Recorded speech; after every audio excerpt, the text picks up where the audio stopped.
Okay, everybody, welcome to episode 16 in season 2 of the Shadow Collective Star Wars podcast. And as always, I'm here with my good friends Swampgrass, Andy Beads. How you both doing? Doing good, buddy. How you doing? Pretty good. What's going on? Not Good to see much. ya. Yeah, good to get back at it. Hard to believe we're, away from Skeleton Crew now. Um, So everybody's getting excited. We're gonna be talking about that in a little bit. Um, so uh, yeah, just feeling good. I mean, holidays are around. It's hard to believe we're already at the end of 2024. Yeah. And I know, right? so there's a lot going on. A lot going on, a lot of stuff coming up. A good, exciting, probably 6 months of Star Wars coming up. Not consistently, but some good stuff coming up down the pipeline Yeah, plus I mean we have that are announced and that are going that we know of and that are actually following through with, right? So we know. and plus we have a celebration coming. So I mean, at least Yeah, exactly. a place for some interesting news. So yep, definitely looking forward to it all. But let's get started with our news and just jump right into it.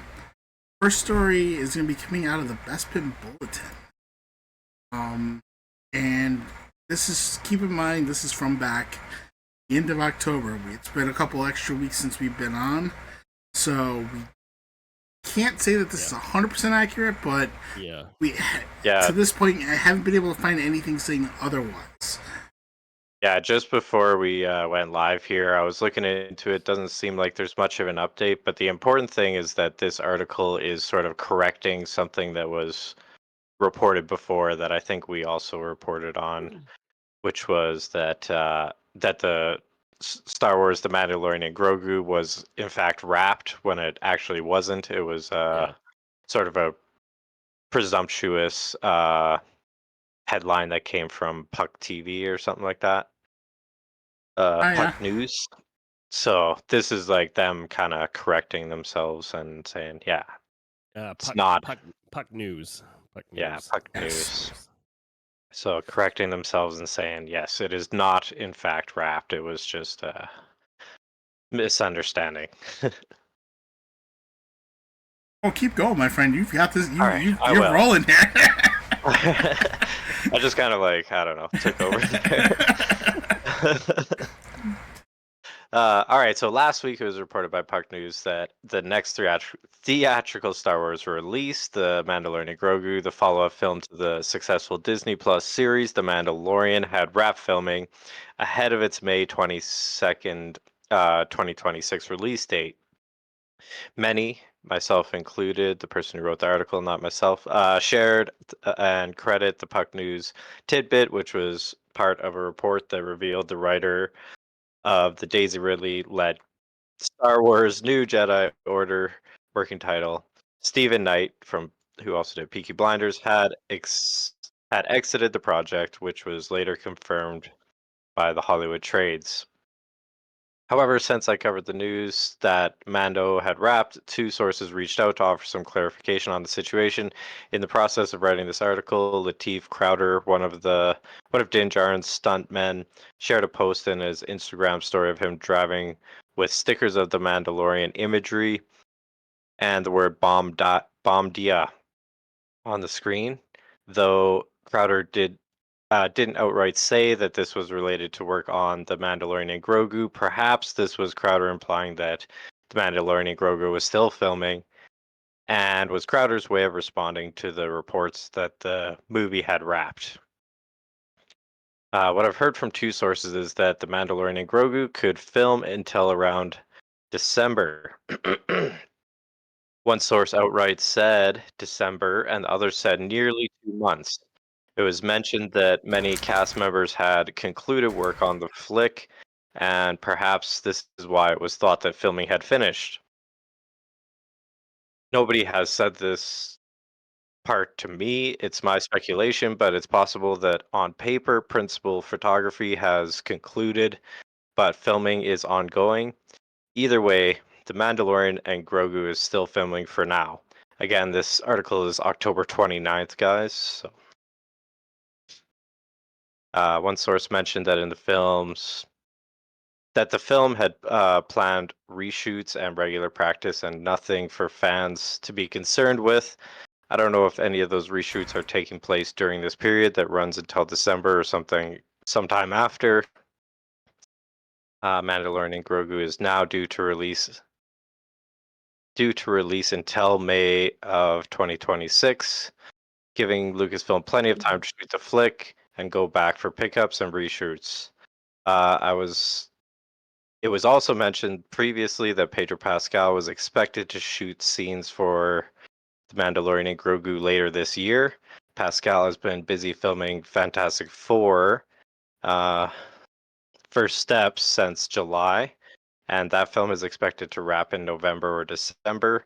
Pascal is also gearing up to embark on the promotional tour for Gladiator 2, which releases in theaters November 22nd. So it's out now, guys. Get out. Yeah. All right, that's actually all it is. The rest is just thanks for reading the article, and probably has some source stuff there. I mean, for me, it's.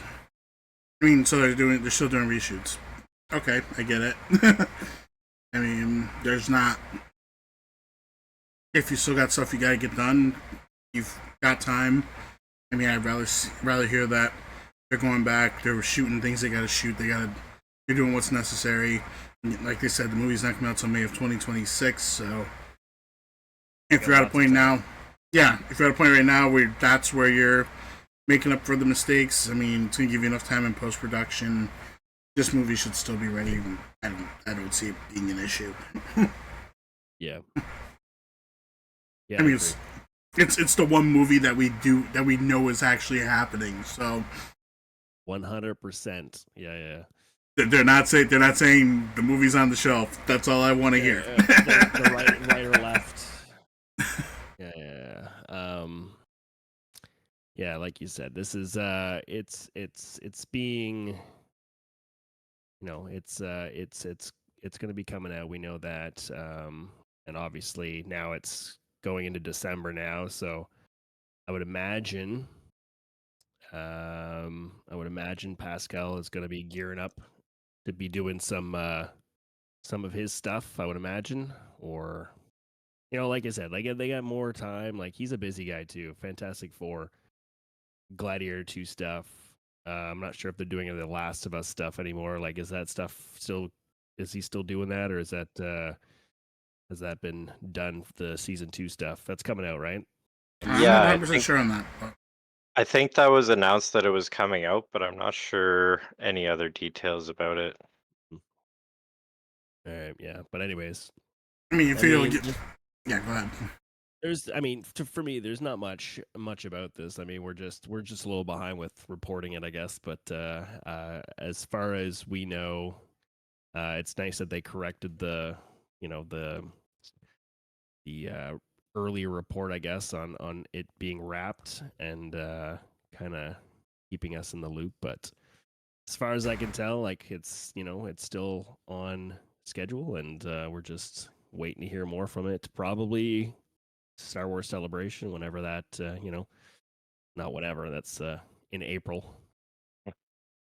Yeah, I just looked up The Last of Us. It does say it's still on schedule to come out in spring 2025. So I'm guessing he'll be doing some promotional stuff for that as well in the early part of next year.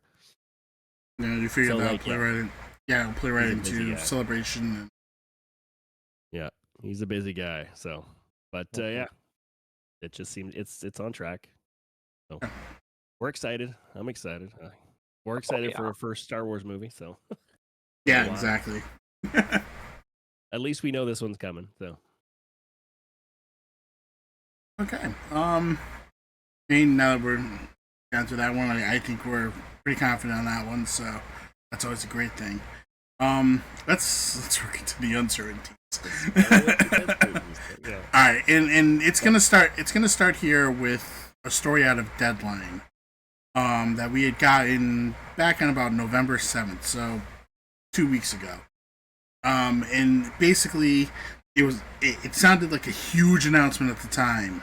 Um, they had inked Simon Kinberg to come back and do a trilogy for Star Wars. And under normal circumstances, I would say, wow, that's great news. I'm happy to hear we got a trilogy of movies, but knowing the current state of Star Wars, it's just, yeah. When you got a trailer, talk to me. And even if you get excited about it, like you can't at this point you can't get excited about anything. Like yeah, so unless you get a trailer, like you said, I want a trailer. But I'll read this out of Deadline. The headline that came out: Star Wars trilogy deal. Lucasfilm taps Simon Kinberg to write and produce. Said here, Lucasfilm had closed the deal with Simon Kinberg to develop a trilogy of Star Wars films.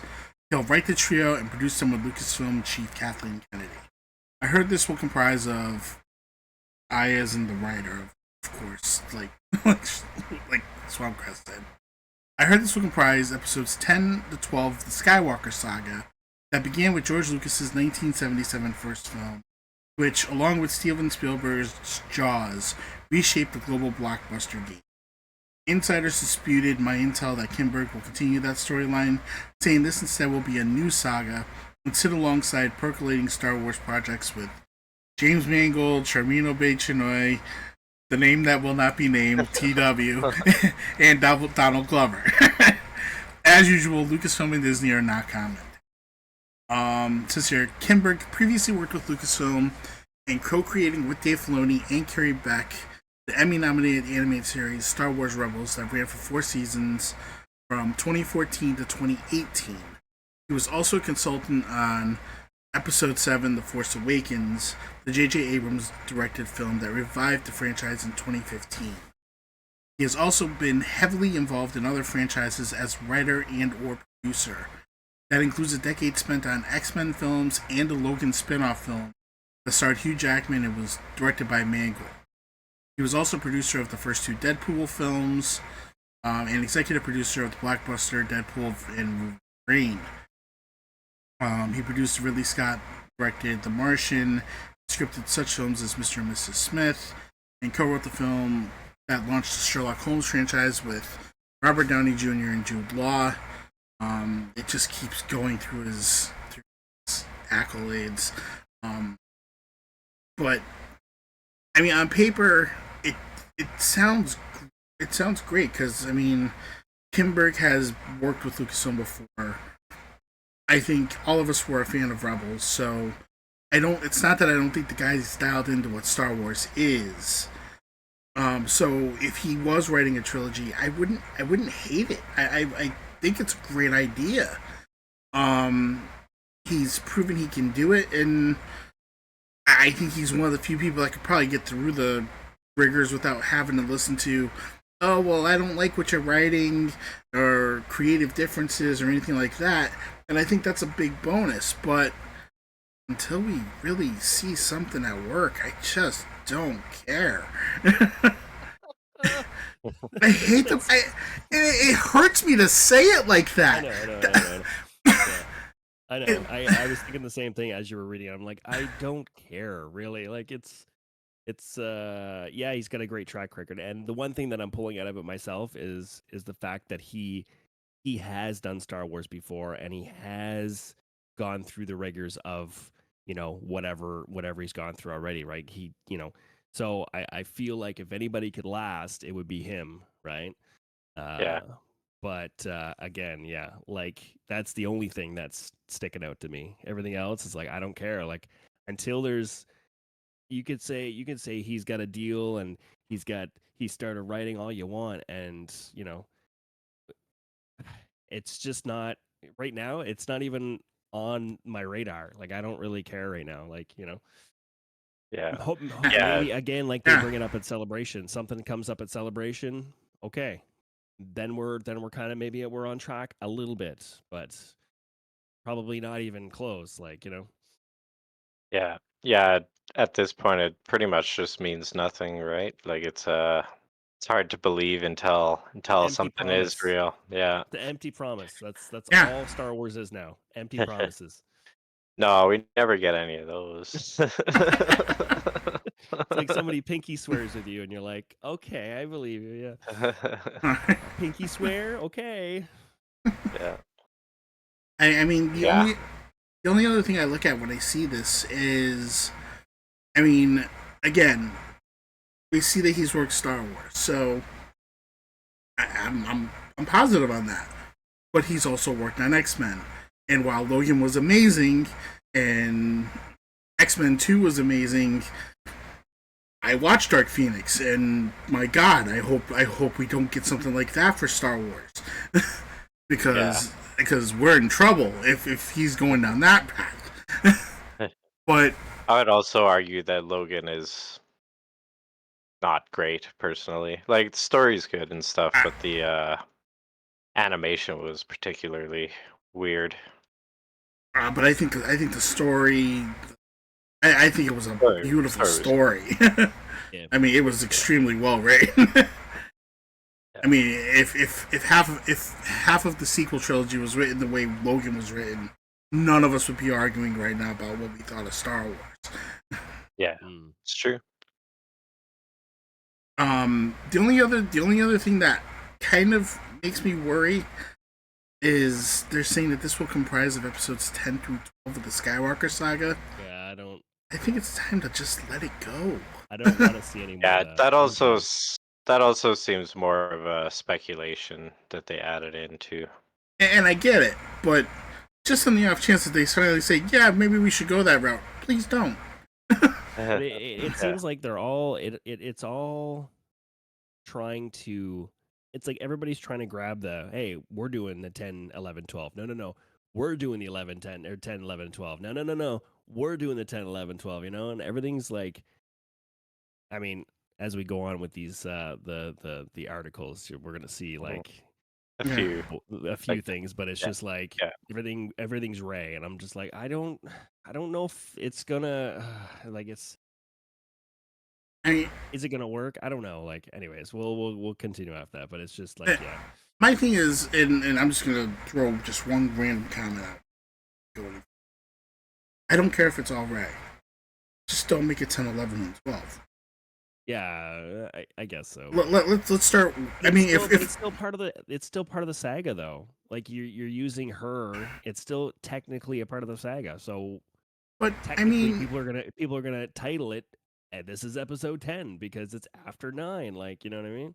But to me, yeah, I think part of that is just because that's the formula, like as we know it, so to say. So people are being presumptuous and thinking that that's what they want is 10, 11, 12 as far as continuing the story, pushing the story.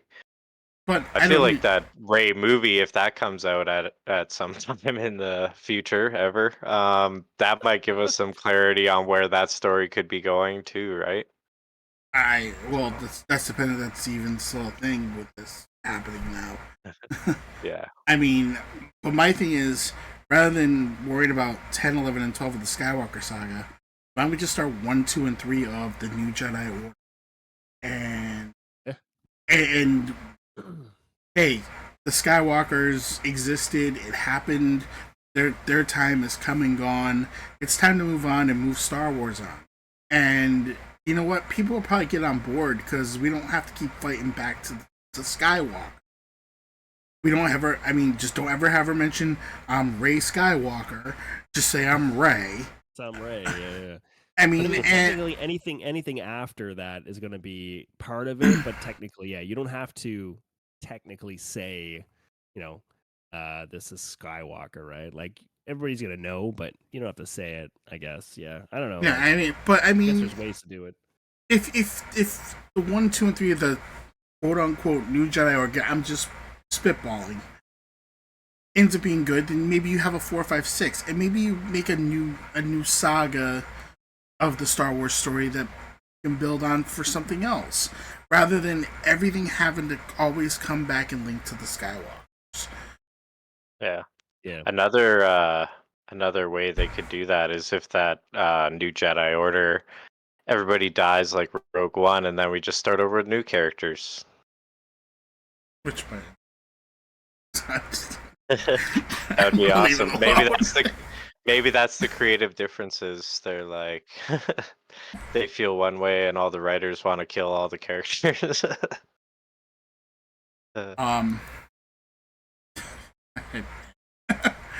All right, so building on this story, I'm gonna go to an article that was Star Wars News. This was pretty much written the day after the announcement. And it's supposed to be a breakdown of his return and look back at his involvement since he's been part of Star Wars.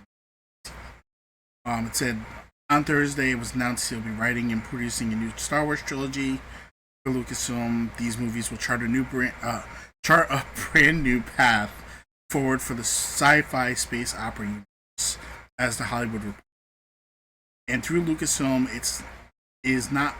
though Lucasfilm is not publicly confirming it yet, Simon Kinberg did share news on his page, and it just shows him on his Instagram page. But it getting into the details of it. Since details remain unclear, for starters, there seems to be a game of broken telephone around the notion that these will be episodes 10 through 12. Initial Deadline report cited a source describing them as such, but then insiders pushed back on the notion.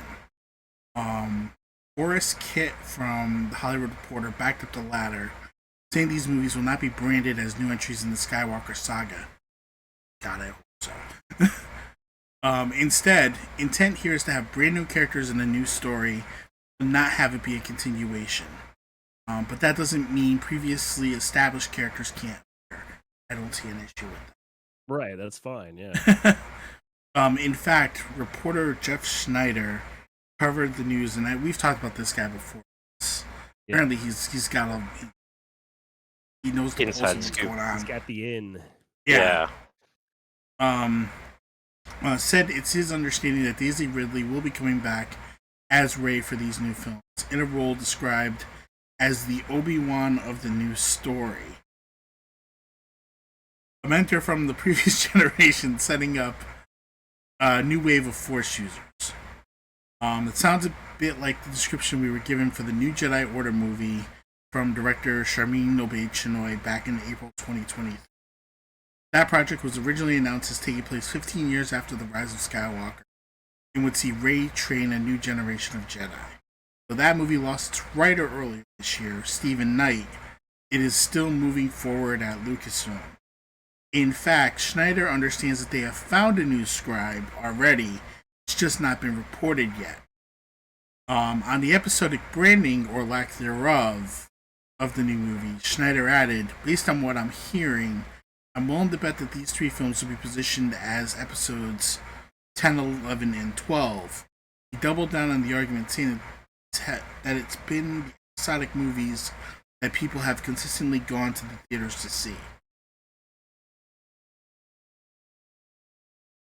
There's like a bunch of contradiction. Like, it's just like, I don't know. Yeah.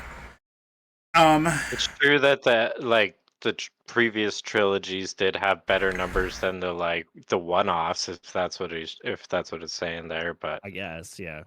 I don't know if that really means that another trilogy would have the same people, right? It's just a continuation of the actual story, right? But people mm-hmm. tend to not. I don't know. I go to the theaters because I want to see something new, but some people are kind of set in their ways of wanting to continue and beat the Skywalker story into the ground. I mean, I think also too when you have the episodes like that, then people feel like, oh, I can't miss this one. I gotta see where the story goes, even if they're not too happy about the previous episode or episodes. I mean, the thing that I'm seeing here, I'm obviously wrong, but at least from the feeling that I'm getting, you almost get the impression that, I mean, because he says he understands they found a new script for the Obey Chinoy movie. Why am I just getting the feeling that Kimberg, rather than bringing back going and citing somebody for Stephen Knight, they found Kimberg. Kimberg said, "Let me make it a trilogy," and Obey Chinoy is basically in on the first movie as a director.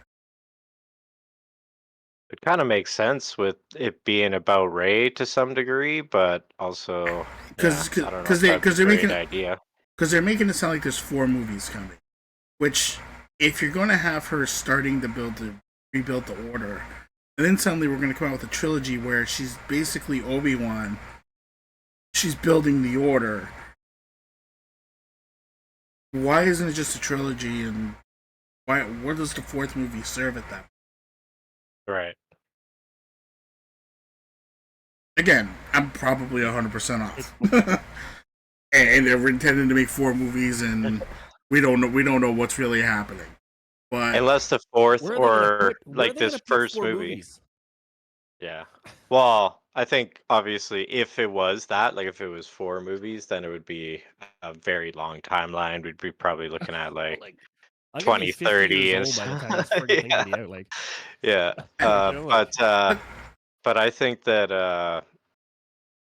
like I said, this one could just be a setup to move the story in a different direction, kind of like how, if those, okay, so like Rogue One kind of like set up the OG trilogy, even though it's obviously something that was already out or whatever. But if it wasn't, then that story kind of like sets up that story. Maybe maybe that Obeyed Shinoy movie is more meant to like set up the story for a trilogy. Maybe.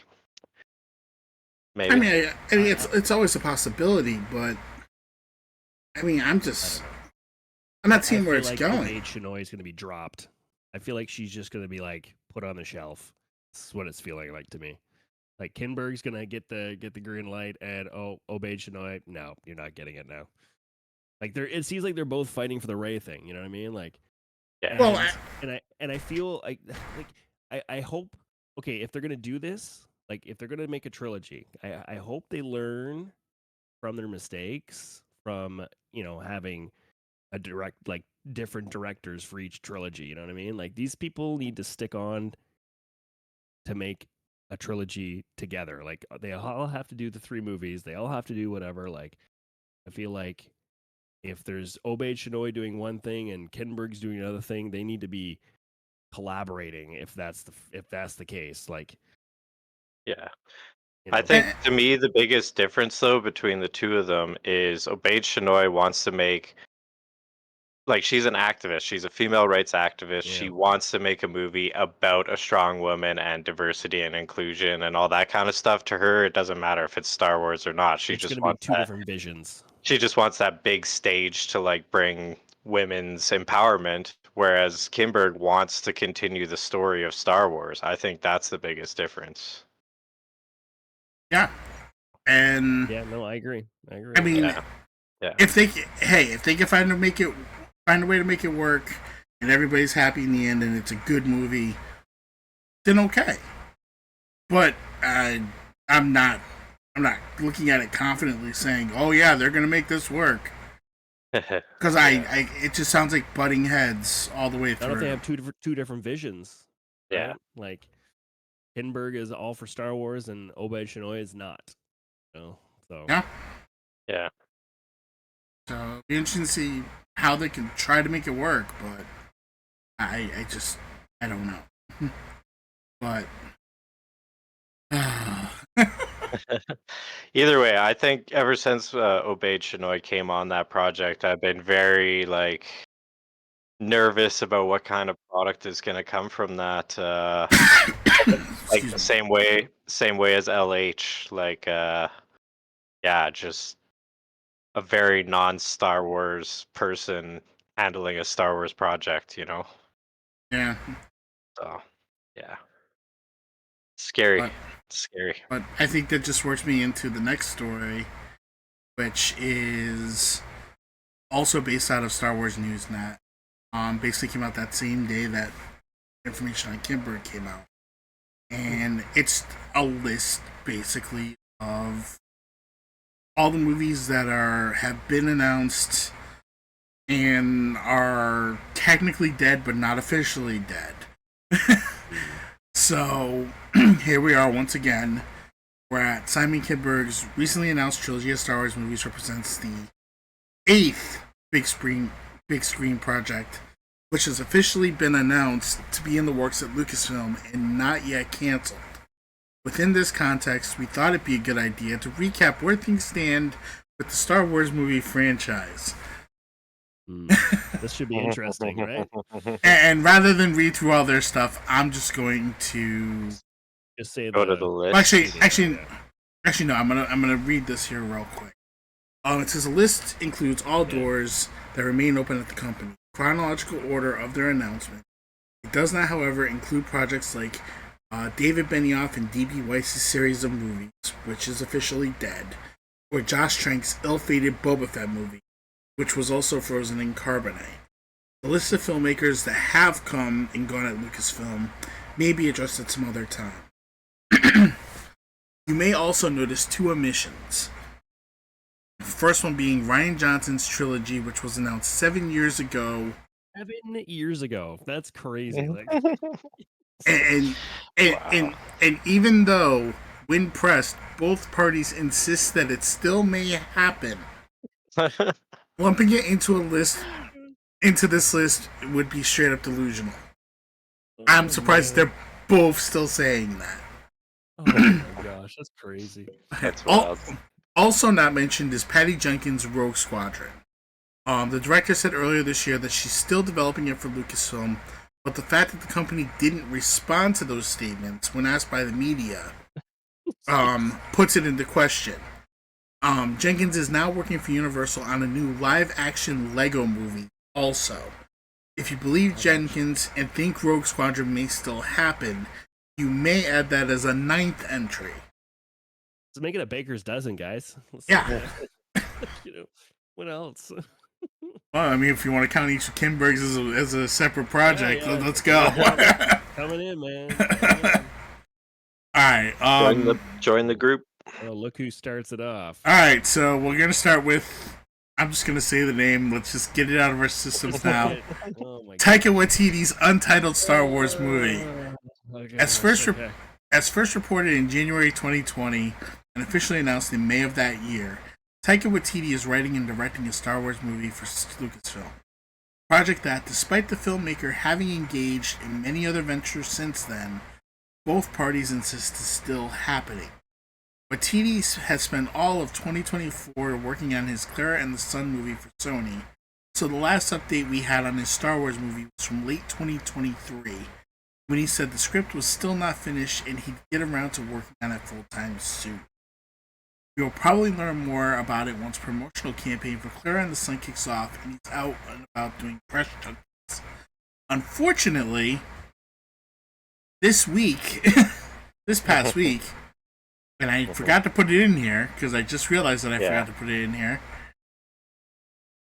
we got another story from comicbook.com saying Taika Waititi's answer about his Star Wars movie now has us more confused than ever.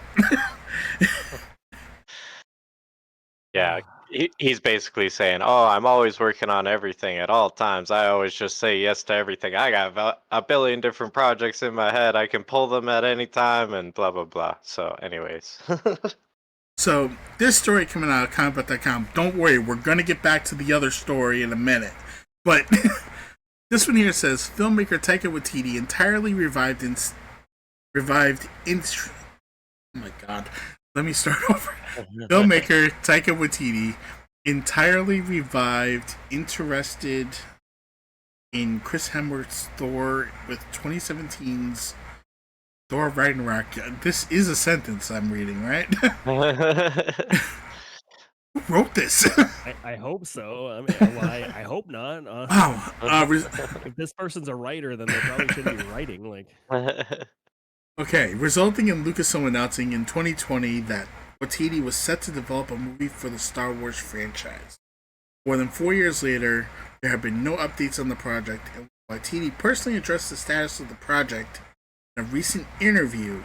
His comments failed to offer any clarity on whether the project could ever come to life.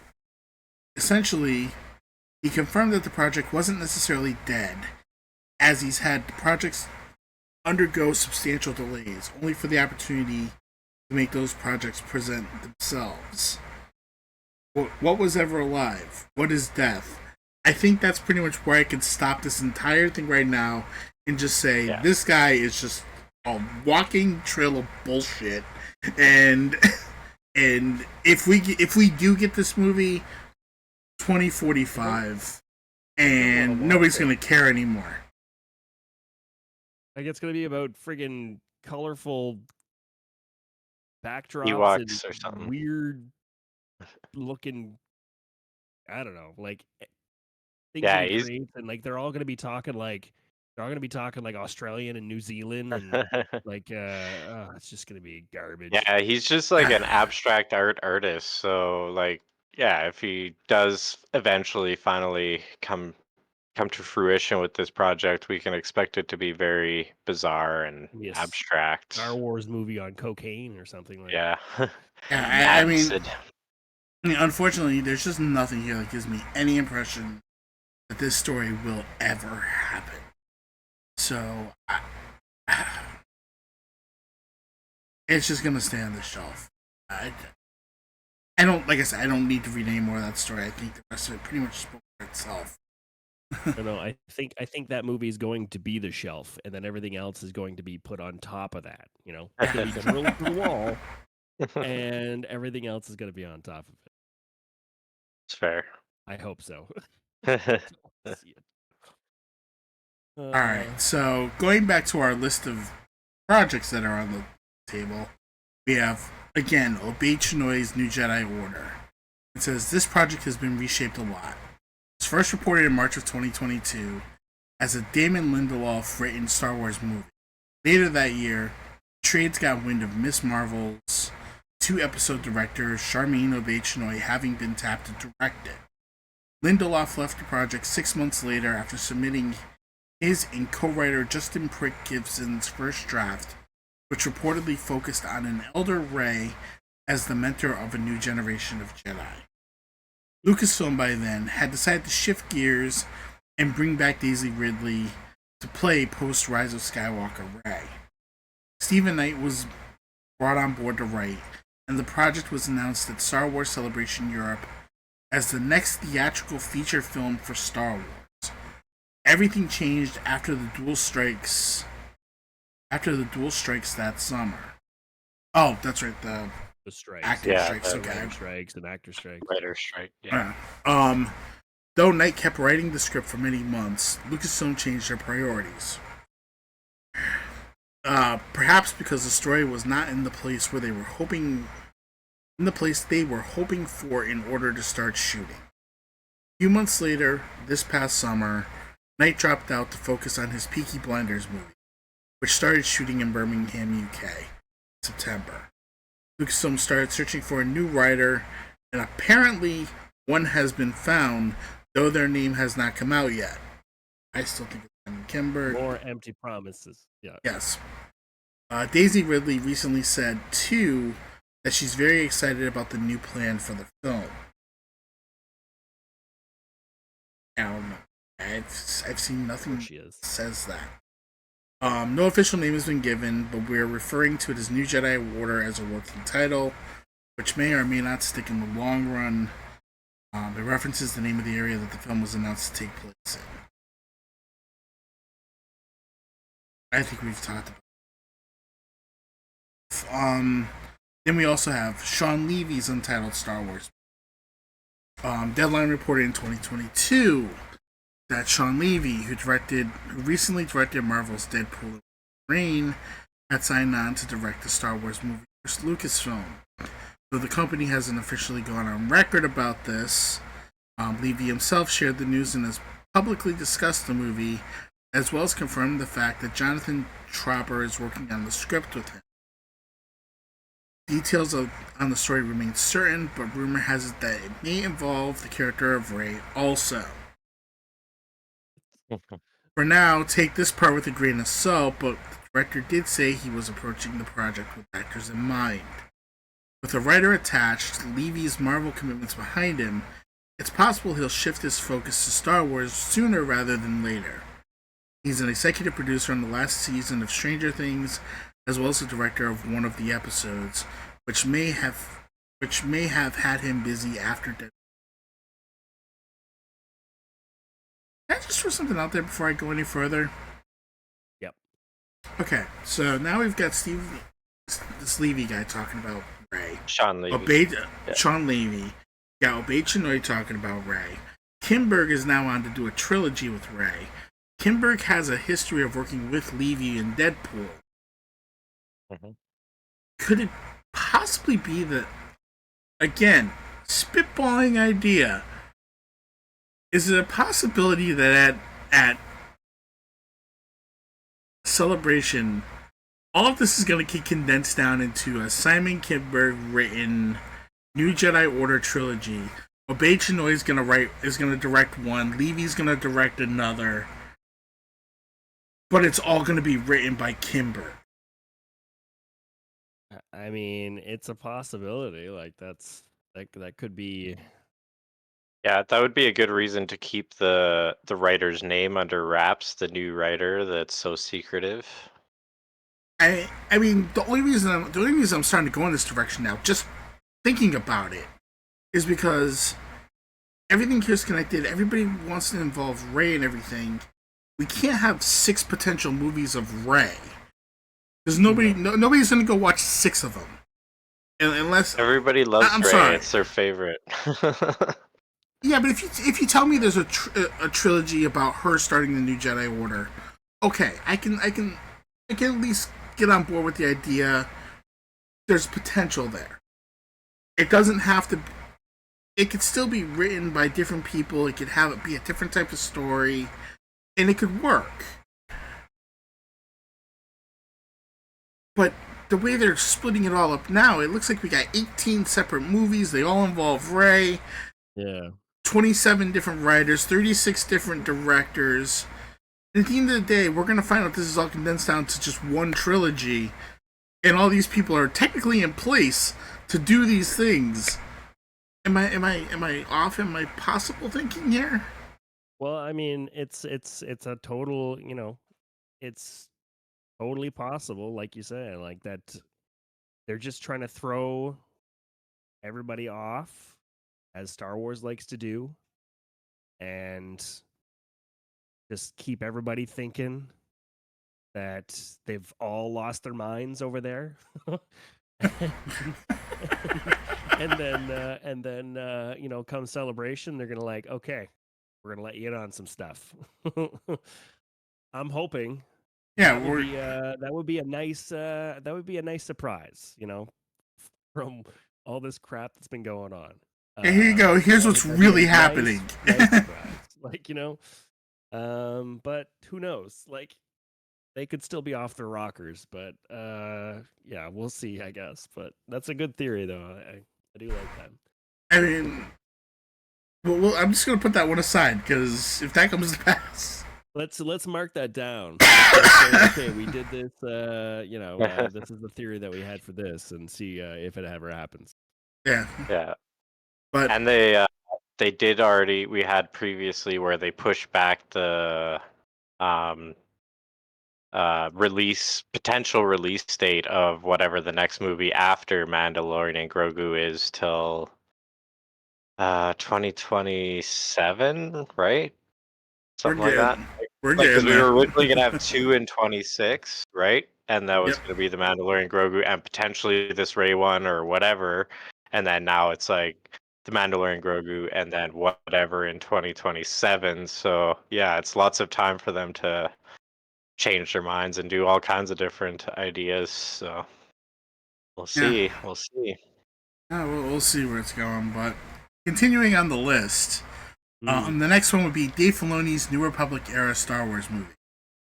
Now, before I start reading this one I still believe is going to happen because Well, the only reason I say that is because he's actually working on Star Wars stuff right now. He's working on Ahsoka. Obviously, I want him to finish that project before he moves on to movie. So the idea that the movie is not started yet, the movie is not anywhere near production level. I get it. I mean, he's still writing this story as he goes. So all right, This is the one that at least I can look at on the list and say I understand. Yeah, it's supposed to be like a culmination of all those stories, so we gotta wait for the other stories before we culminate them. Yeah, exactly. I agree. Yeah. So here it says in December 2020, Kathleen Kennedy briefly mentioned that all seasons of The Mandalorian and spin-off series were building towards a climactic event. The offhand comment was paid off 2.5 years later, when Kennedy herself announced that on the celebration stage in April of 2023, Dave Filoni would be directing a theatrical feature film that would act as a culmination of all New Republic era stories. Since then, Filoni has been quite busy finishing work on Ahsoka Season 1, working on another feature film with Favreau, obviously Mandalorian and Grogu, and also prepping Ahsoka Season 2, on top of fulfilling his duties as the recently anointed Chief Creative Officer at Lucasfilm. We'll probably learn more details about his movie after Ahsoka Season 2 wraps. Again, that all, at least I understand it. So, I mean, if 2 years down the line we start hearing that there's creative differences, number one, either Filoni is leaving Lucasfilm or the coup is about to begin. Just saying. Well, if anybody for sure that you have a little faith in, you kind of have a little faith in the Filoni, Favreau, whatever's going on there. But again, like, yeah, if there's any butting heads, I'm more thinking that it's going to be, Kathleen that's going to be taking a hike. You know what I mean? Because I don't think our boy Filoni's going anywhere. It's like he's pretty secure, I think, in his position in that Lucasfilm regime. Yeah, and I think I also think at that point, Iger may not be around anymore to protect her. Well, there's that. I mean, they're saying Kathleen Kennedy's that like her contract's up, I think, this year. Like her last year of her contract is this year too, right? So there's a lot of up in the air things going on with that. But they also There's a lot of trade rumors. A lot of trade rumors, yeah. Yeah, but the big maybe going to DC. Yeah. Or for a box of pencils and a Superman shield. A last TD's script. A last round draft pick.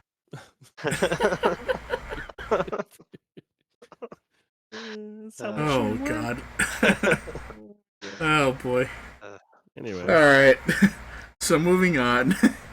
The next project that's on the list is James Mangold's Dawn of the Jedi.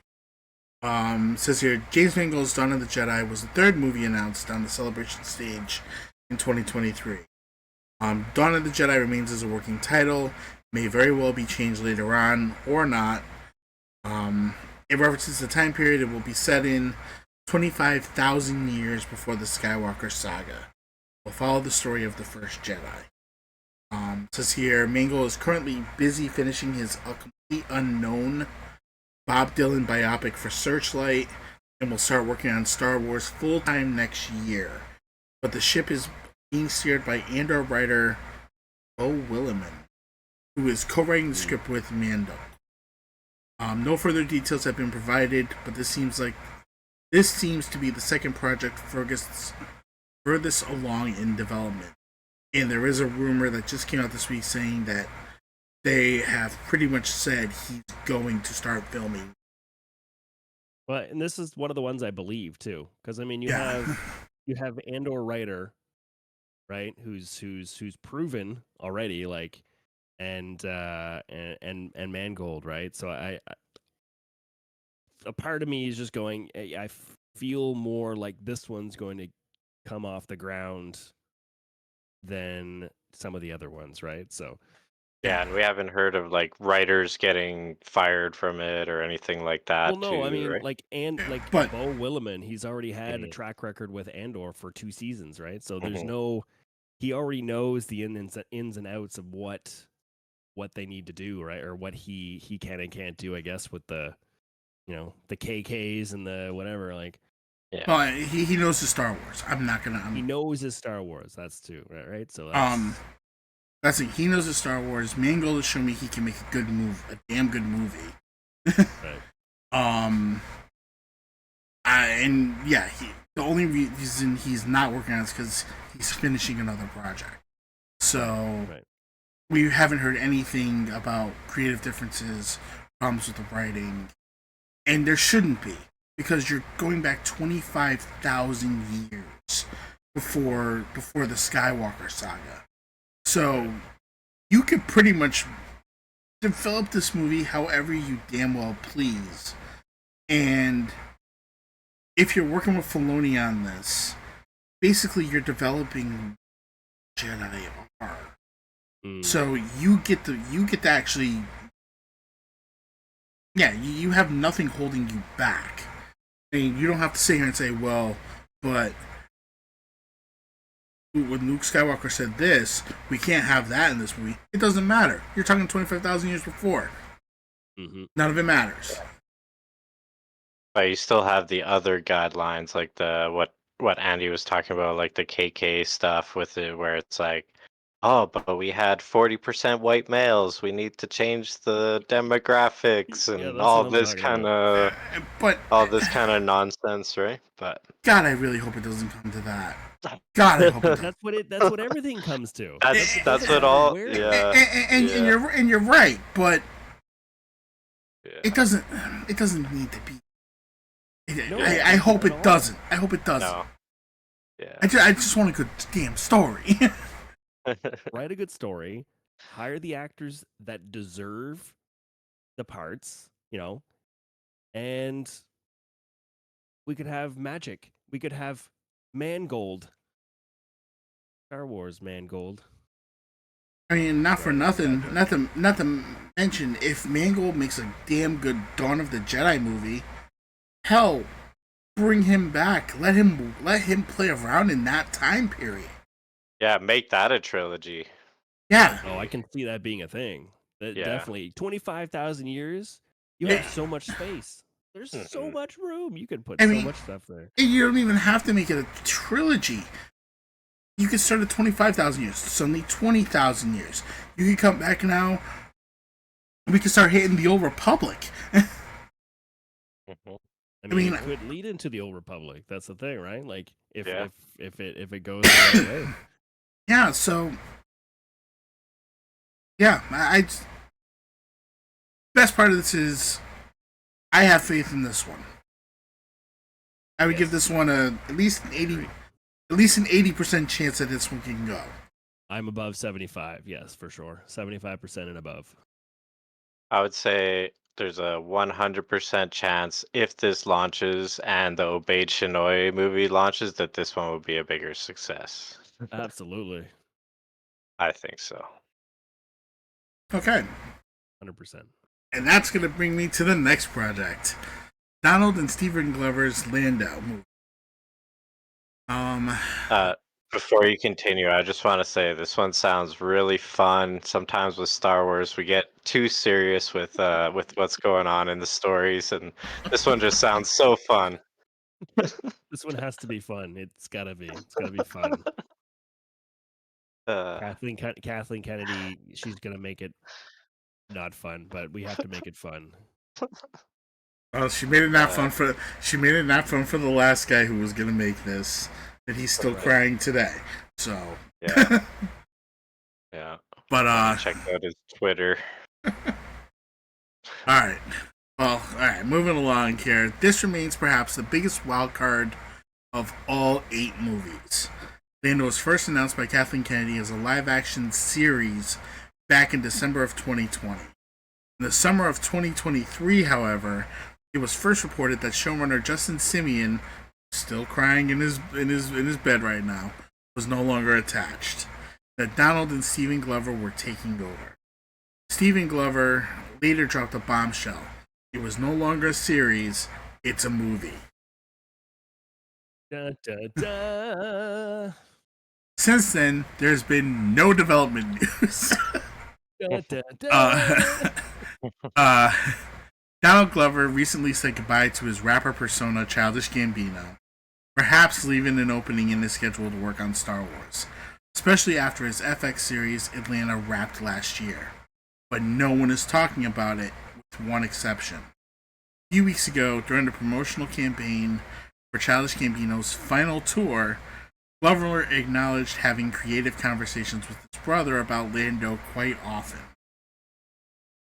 And they were That was having when fun about it.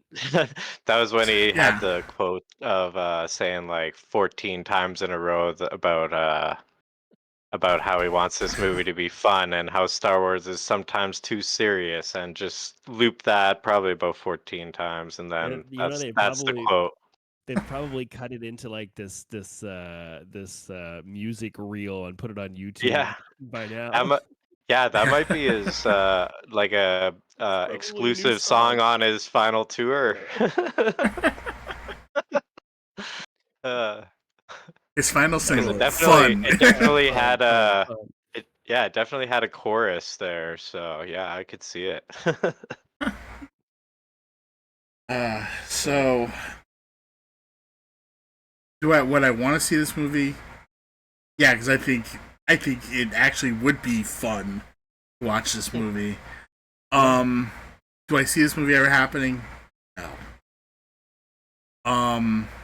Plus, the one thing that would really ruin this movie for me is last time they talked to Billy D. Williams, he wasn't technically on board with the idea of Donald Glover coming back and playing Anybody but him, essentially. Yes. Which kind of would mean, which means if this did happen, Billy D's not going to be involved. And I still think Billy D needs to at least be involved. And again, no action. I still think it needs to just happen where it starts with him sitting there like, okay. Like Charles Reminiscing. Dickens in his chair reading a book. But if you remember the scene in Solo where he was doing his memoir, where he had the little recording device and he was starting to talk into the recording device, I could see something like that. Him pulling out the recording device, putting it down, grabbing his glass of brandy or whatever he's drinking, and just going on. And I remember back on Nab when I remember back in the day. But you know, if Billy D doesn't sign on, hypothetically, if this is what they do, right? So if he doesn't do it, then Donald is going to probably get a prosthetic made on his face, or he's going to be an old, the old man, right? He's going to put on his old suit and he's going to do it himself. And that's a possibility.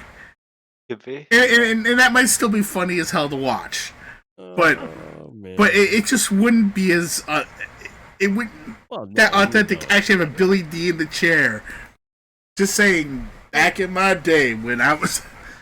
But I mean, by the time that this movie comes, gets green lit, I guess, or they start doing anything, Billy D's not getting any younger. Like the guy's like You're right. 90. Like. But if you were lucky enough, and even if he was 95 years old, and you were lucky enough to get him, and you could sit him down for 5 minutes and just film a scene with him sitting down, not ask him to go run through an obstacle course. Oh yeah. No, I absolutely like. That's all he'd be doing is sitting in a chair and just saying a few lines, and that's it. I get it. I would love that too. But and I think that this movie is not coming off the ground. Like it's not going anywhere. I'm just saying, I have ideas if they really want to make this movie. That's all I'm saying. You guys are listening. If you're serious, tap into this thing. We know what we're talking about. If you guys want to lose another writer, just hit us up. Yeah. Because we've got this movie down. Yeah. I know you guys like losing writers, so It's their favorite. that's a favorite thing to do. But if I had to look at my chances of this one, about 15%. Just because they keep talking about it. Just because they keep talking about it. For the interest of fun, we'll say 20%. Yeah.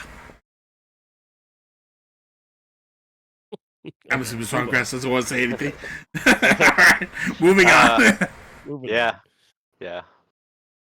Alright, so that brings us to Jon Favreau's Mandalorian Grogu. We already know this is happening. We know it's going to be out soon. And it says here, until this week, this was the movie that had been announced last. And ironically, it is the first movie since Rise of Skywalker that managed to go to the front of the cameras. The once planned fourth season of The Mandalorian was apparently reworked to a feature film after the strikes were over. Favreau co-wrote the script with Dave Filoni and directed the secrecy, per Lucasfilm standards, is as high as it gets. We only know about Pedro Pascal returning to the titular role. Obviously, we know the other two guys that Lateef Crowder and I can't think of the other guy's name. Obviously, would be there for such a because Pascal's not going to be there for the whole. Sure. And judging from his schedule this year, he may not have been on set for any more than about 2 to 3 weeks, meaning most of his contributions to the film will be voice only. None of us are surprised by that. Besides Grogu, we do know about one more character returning, Zeb the Lasat from Star Wars Rebels, who appeared in The Mandalorian Season 3, and had a 2-second moment of glory in the trailer shown to D23 audiences in August. Which was a nice little trailer, and I offered a little more than I expected to see. Sigourney Weaver is part of the cast, too, though her part remains undisclosed. There are contradicting reports on whether the movie has wrapped filming, but for sure they will be done by Christmas. We do have a release date for this one, May 22nd, 2026. So Brandon Wayne is the second one. Thank you. It tortures me because I always forget their two names, and that's the one we should know because I feel like he's the more. Yeah, he's the one that's always one, right? with the Instagram stories that we see and stuff like that. Yeah. Or Twitter, rather. I mean, he's the grandson of a legend, right? So. It is. All right, and lastly, Simon Kinberg's Star Wars trilogy. As of this posting, the dust has not settled yet on the announcement. Some more news may come out. It's pretty much a go through of everything we've said in the last couple of minutes. Episodes 10 to 12. It's going to involve Rey. These Road Rebels.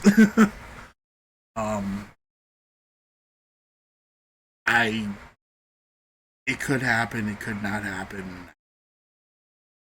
Talk to me when there's at least something on paper, because I don't believe you yet. I hate that I'm saying. Yeah, until something materializes, it's kind of just feels like, not really anything of, it doesn't make me excited until we hear more about it for sure. Yeah, give us a panel at Star Wars Japan, and then I'll think about it. Give us a few actors to come out on stage, sit down with them. Or maybe, I don't know. Yeah, even if we just had a big interview with him saying, "Oh, the story's coming together, this is coming together, something's coming together," like that would maybe be like, "Oh, okay, this is for real." But we don't even have that, so yeah. I mean, like I said, we'll figure that out when it comes. But it kind of leads into my next story here, which is out of the Hollywood Reporter. It was back on November 12th, and the headline for it was Star Wars movies race for Rey, the future of the franchise on the big screen. says here, forget the Death Star. The most coveted weapon in Star Wars movie arsenal is the character of Rey Skywalker. Since the November 7th reveal that Simon Kinberg had signed on to develop, write, and produce a new Star Wars trilogy for Lucasfilm and Disney, the debate has focused on whether or not it would be a continuation of the so-called Skywalker saga, tying it to the legacy of Luke Skywalker, Darth Vader, and storylines first laid out by George Lucas in '77. The reason for the debate is that the new hoped-for trilogy would feature Rey in some form or fashion. Some fans have expressed criticism that Lucasfilm will return to the well to make episodes, as they are called, beyond the 9 movies that comprise the Skywalker story, which had been billed as concluding with 2019's Episode 9, The Rise of Skywalker. That film grossed $1.077 billion globally, but also wasn't received well by much of the fan base. It received a B+ grade from audiences polled by CinemaScore and a 51% critic tally on Rotten Tomatoes. But Rey, the scavenger-turned-Jedi played by Daisy Ridley in the last 3 episode movies, is key to the franchise's next turn. That potentially puts Kinberg's trilogy's story development, as early in its conceptual stages as it may be, on a collision course with the Rey standalone movie that's actively in the works with director Sharmeen Obaid-Chinoy. That feature, revealed with fanfare in April 2023, is to star Ridley and could have already been in production were it not for some unanticipated headwinds, with writers rotating around more than R2-D2's growth. Oh boy. A new writer search is underway, so it's unclear when that one would go. Perhaps that is why Lucasfilm was receptive to Kinberg's multi-story pitch. Anything to move Rey forward, but it does engender rumors the Star Wars underground filmmakers jostling for characters. Really, for her part, recently told a Hollywood Reporter, I feel like the new ones will be so interesting. Time has passed and a lot has changed for me personally, so it'll be interesting to come back to someone who I know so well, but in such a different way. While insiders suspect the notion that there is a battle for Rey, there definitely is internal deliberation within Lucasfilm as to what to do with the heir to Skywalker next. She is the most valuable cinematic asset, in some ways, maybe the only one Star Wars has right now. Leads me to the question, whose fault? Yeah, it's not our fault they didn't water the seed of Darth Revan. Their highest grossing piece of merchandise of all time. Come on, guys, get with it. Well, my thing is, I mean, right even here, it says Pedro Pascal's Mandalorian and the Yoda-like Grogu are Disney Plus creations and will have their big screen power tested with the feature directed by Jon Favreau. 6. I think Rey's the only thing you got.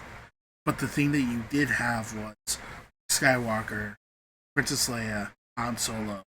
It kind of threw them into the trash, killed them all off, and it kind of killed off the entire Skywalker family. I don't know where you thought this was going to go from. Yeah. I'm just saying. Yeah. Yeah. But let me see. According to sources, Rey is set to play a role in several movies that are being developed, although which ones remain unclear. Honestly, this is really going to keep going into the idea. See, it's really pretty interesting. But Speculating more stuff about Rey and what it could be. Is that... and pretty much talking about the projects that aren't happening. Right, yeah. But it's just again getting back to that point of now you're saying that Rey's the only thing that you've got to work with. But number one, you set that up by killing off the Skywalker family. But number two, you're so wrong. because there's so much out there. I mean, again, we're sitting here, we have an Ahsoka show. I mean, Ahsoka Tano is one of the most loved characters in the Star Wars universe right now. You're telling me you can't do anything with her? I mean, there's tons of stories you could do with her. There's tons of time periods that we haven't covered with her. You have Thrawn. What happened during all that period between Rebels and when we just rediscovered him? And Thrawn is one of the most loved characters in the Star Wars universe. Yeah. Darth Revan. We haven't even touched that character yet. Yeah. Darth Bane. We haven't gone. I mean, outside of what we know. Yeah. We haven't done that. Darth Plagueis. You screwed it up, and you could have found a way to get there. We saw him. Yeah, he's canon now, and we know nothing about him. What do you mean? What do you mean? Rey is the only character we've got. We got an important note in the chat. Power Chew 87 says Chewie is to me an honorary Skywalker and still alive. So there you go. There's another asset that. Power Chew, you are correct. He is definitely. Yeah. I wouldn't even call him honorary. He is definitely a Skywalker in my eyes. Yeah. But I highly expect Chewie to be in this as well. Like whatever for we're sure. doing with Rey, Chewie's got to be there, right? So probably R2D2 and 3PO. You're gonna have characters that are gonna be known. Just I guess those characters don't matter, right? Those characters, they can't work with them, but Rey, this is the one we only have Rey, right? So that'd be hilarious. All the promotional stuff, it just shows Chewbacca, R2D2, and C3PO, and that's it. Just doesn't even show Rey. and outside of that, even from the sequel trilogy, you messed up the Finn character. Oh yeah. I mean, let's face facts. When Episode 7 was coming out, I was excited to see Finn. I was really excited to see where it was going to go, and he did a great job in that movie. And you wasted him in the other two. Yeah. Yeah, I was looking for. I thought a story arc for him would be like, oh, he's gaining confidence. He's gonna, finally say what he wants to say to Rey, and all they this. made him a babbling idiot in the second one. Yeah, and then he's just with very few lines too. So yeah. And even then, in the third movie, they found a way to bring him to the point where he could at least say, "I think I'm Force sensitive." Right. And so you could even build on that. Maybe he's part of your new Jedi Order. I mean, 15 years down the line, hey, he may not be a student that's just learning. Maybe maybe Rey's the Jedi Master. Maybe Finn was her Padawan learner over the past 15 years, and now he's a Jedi Knight. Or maybe they have 3 Skywalker babies. Yeah, there we go. Then they're just gonna be like, oh, we can keep the Skywalker stuff going. Or maybe there's like 8 of them and they have the power of many. Huh? Gosh. Huh? I'm gonna something to Power Chew, who's in the chat. He says Lando and Wedge were still alive too, although they're senior citizens. This movie is technically going to be 15 years later. I don't think either one of them would still be alive at that point. Lando's going to be dead. Yeah. That could be like an opening scene. They're all kind of getting together for like some kind of funeral for those two or something. And not for nothing, by the time these two movies happen, both actors might actually be dead also. So, not that I'm trying to wish that along, because I love both the characters. Dennis Lawson's a great actor. So is Billy D. Williams. I hope they're still around, but at the rate that they're coming out with movies these days, like Andy and Swampgrass just said, the 3 of us may be dead by the time that movie comes out. So I just don't know. We all know one thing. We'll all get a chance to see the Mandalorian Grogu movie. That's it. I feel like everything after that, we're gonna be like so old, and forget what we were talking about. We won't even know when it comes out. Yeah, we'll probably be talking about like 90s. By the time that comes out, we'll probably be talking about 97 different movies that they have said are Released, gonna yeah. happen. Definitely by next year they're gonna have another like 5 or 6 like on the. Yeah. Oh, let's give them more. Yeah, here's another director slated to do such and such thing, you know. They just like signing deals with writers and then just not Not going following anywhere with through. it Yeah. Yeah. because they have so much money to just here. It's whatever. All this is just segueing me into the next thing that I want to. Oh, I see the title. Yes. It's from actually back in October, or back from early October. This was something that I kind of glossed over, and we didn't do it in October. But with everything that's been announced in the last couple weeks, it just felt like it was the right time to come back to it. So the article is from the Hollywood Reporter, and basically says, "Is Disney bad at Star Wars?" An analysis. And we'll just jump right into it here. It says there's an exchange in Star Wars: The Force Awakens where Rey and Finn are fleeing from stormtroopers and searching for a way to escape. Rey spots the legendary Millennium Falcon, declares it looks like garbage, and then quickly reconsiders. The garbage will do. Increasingly, that's the attitude some fans have about Disney's Star Wars programming. Look, we all know that this isn't fantastic anymore, but Star Wars is still Star Wars, and therefore it will do. To be fair, Disney Star Wars shows and movies remain far from space junk. The titles typically get glowing reviews from critics, generate box office returns and streaming ratings that other studios would envy, though at a high cost. So let's run through the legacy to date from The Force Awakens to The Acolyte, see what conclusions might be drawn. Because several aspects of the company's track record admittedly look shaky. 5-movie franchise that was halted after its box office returns trended in the wrong direction. 6 live-action TV shows, just one of which has been a multi-season hit. A startling number of projects put into development and then abandoned, like Starships on Braca. Braca being and Jedi Survivor, where all the old ships went to be torn down, and one wildly ambitious role-play hotel that closed after little more than a year. Forgot about the fucking hotel. Oh yeah. That was quite the project there. I watched a couple of the YouTube videos of people going through that place. Oh no. Oh really?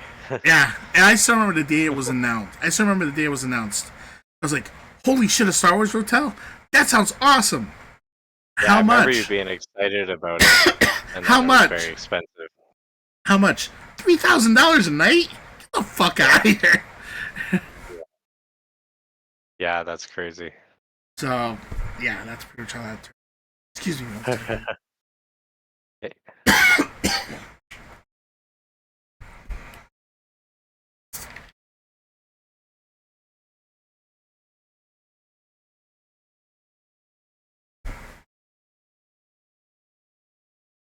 Yeah, there we go. I'm sorry. My apologies. I need to drink some quick.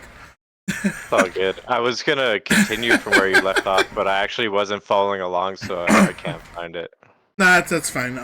Okay, so it raises a question. Is Disney kind of bad at Star Wars? Or is this a case where a very high bar for success combined with a passionate fandom's gripes tend to obscure what is otherwise a hugely popular and lucrative franchise? In some cases, I might say it's both. But anyway, let's take a closer look. The films, and they sum it up in one sentence from the sequel trilogy, and it says, "Let the past die, kill it if you have to." And unfortunately, sometimes you almost have to wonder if that's kind of the idea that a lot of people have with Star Wars now. Just throwing it out there.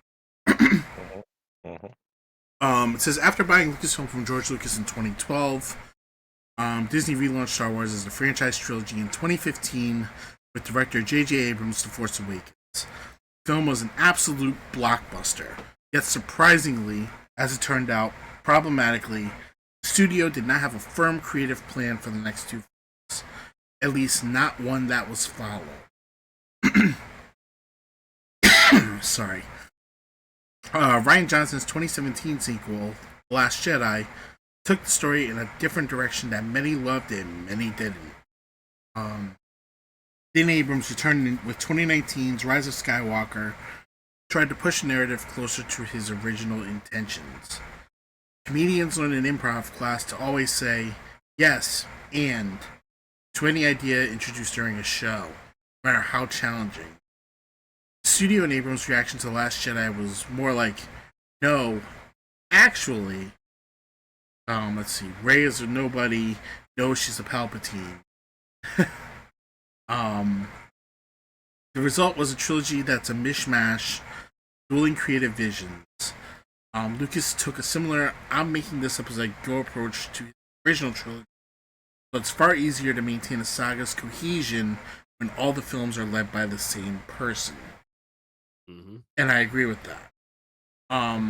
Because you could even say, for all the problems that people have with the prequels, it was George's cohesive story, and honestly, it was a solid story, even if it wasn't executed properly at points in the trilogy. I agree with that for sure. Moving along. The film's box office also told a story.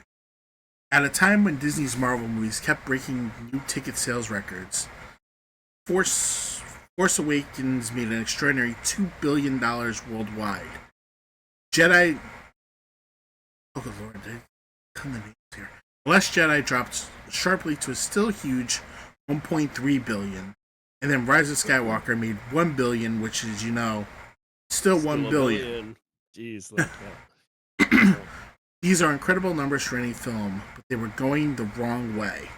When the third entry in your trilogy launching a new franchise sells half as many tickets as the first, it probably made a wrong turn somewhere.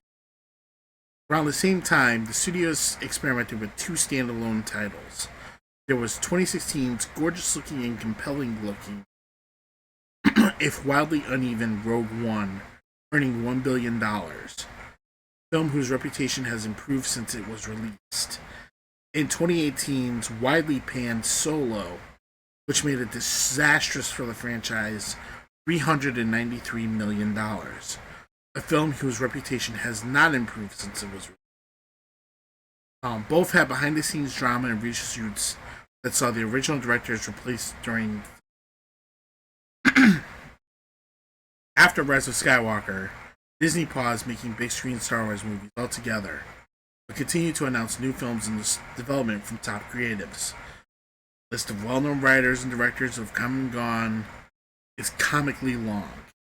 Rian Johnson, just gonna read off, David Benioff and Dan Weiss, Patty Jenkins, Colin Trevorrow, Damon Lindelof, David S. Goyer, Josh Trank, Guillermo del Toro, I forgot about him, Taika Waititi, and Marvel chief Kevin Feige. Some of their projects were confidentially announced as movies that were definitely happening until they weren't, and there were others that were never revealed publicly. If this all seems rather chaotic for a studio that's famously meticulous, well, yes, it does. The charitable read is that Star Wars movies should be very special. The studio is determined to get them right. A batch of projects are still in the works. James Mangold is developing a Dawn of the Jedi feature. Sean Levy is working on an untitled film. Jenkins' Rogue Squadron was resurrected last year. Lindelof's feature starring Daisy Ridley's Rey has shifted to director Charmin Obaid-Chinoy. It's uncertain which of these, if any, will be made. Even as the studio spat out announcement after announcement on the film side, Disney largely switched its focus to bringing Star Wars to TV for its Disney streaming shows. And they're Do you want one of us to continue it for you here? Please, I'm like barely Yeah. holding on here. Oh, good. So the shows, I can bring you in warm or I can bring you in cold is the quote they use for the top here. Everybody's favorite Mando quote. Once again, Disney came out the gate incredibly strong in 2019 debut season of Jon Favreau's The Mandalorian. Nearly single-handedly made Disney Plus an out-of-box success, charmed critics and audiences, and was nominated for an Emmy for Best Drama. Moreover, The Mandalorian proved live action Star Wars on TV was possible. It's easy to forget this show was considered a big gamble at the time, given Favreau also launched the MCU with 2008's Iron Man. He deserves to be honored at one of those medal ceremonies on Yavin. It's season 3. The Mandalorian creatively stumbled a bit, ratings slipped a little, and the show received backlash for the first time. Instead of a fourth season, Disney decided to pivot to The Mandalorian to launch its first Star Wars feature film since The Rise of Skywalker coming in 2026. The Mandalorian and Grogu will probably perform well. Yet it also looks like Disney spent many years and untold capital uh, struggling to develop a Star Wars movie, and its best idea was an extra long episode of a TV show. From The Mandalorian came 2021 spin-off The Book of Boba Fett, which is where some problems with the franchise's TV efforts first emerged. So much about this brief effort was a weird, clunky 2 Mandalorian episodes were inexplicably sandwiched into the show's 7, and they felt like a band-aid effort to repair the struggling show, which in my opinion was successful. The Book of Boba Fett was originally a series, not a mini-series, but it was quickly considered concluded. Yeah, the reason I say I think that worked is because I still rewatched it just to see those 2 Mandalorian episodes. So yeah, kind of Okay. worked. There have been 4 new shows since 2022's Obi-Wan Kenobi from showrunner director Deborah Chow. Fans were excited to see Ewan McGregor reprise his role as Obi-Wan and Hayden Christensen return as Darth Vader. The show was likable enough despite some weak sequences, and a winner in the ratings. Obi-Wan Kenobi opened to 1.03 billion minutes of viewing, according to Nielsen, even bigger than Mando season three's opening of 823 million, and concluded with a strong 860 million for its finale. Obi-Wan Kenobi was a limited series, however, there are no current plans for more episodes. 2022's Andor from Rogue One. Fixer Tony Gilroy, who returned to make a prequel series to the film, he swooped in to rescue midway through production. Andor was a grown-up Star Wars title that felt grounded and heavily used practical effects and on-location filming instead of LED volume wall technology used by other shows for their backgrounds, which sometimes makes them look like blurry stage plays. I don't know if I agree with that little comment that I had there. But anyways, the show was also massively expensive, with the budget estimated to be as high as 250 million for 12 episodes. Critics and its fans loved the results. However, Andor was Emmy nominated for the Best Drama Series at 96% on Rotten Tomatoes. Andor is actually the best reviewed live action Star Wars TV show or movie. Uh, Andor's ratings did not fully reflect this esteem. It opened with 624 million minutes before falling into the 400 million range for subsequent weeks, then jumping back to 674 million for its finale. There will be a second season in 2025 to conclude the story. Gilroy originally pitched the show as 5 seasons, and he said it was his decision to shorten the project. It was his own decision. It would not be surprising if Andor's ratings pop for season 2 as more casual Star Wars fans discover the show.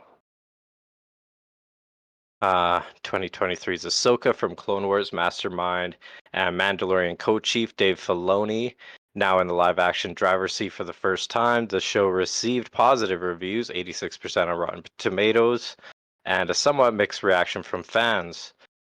Ahsoka's premiere ratings were comparable to the Mandalorian season 3 opener, 829 million minutes. Then it declined to average around 570 million minutes for the rest of its run. A second season was announced as in development in January, and sources say the new season will go into production next year.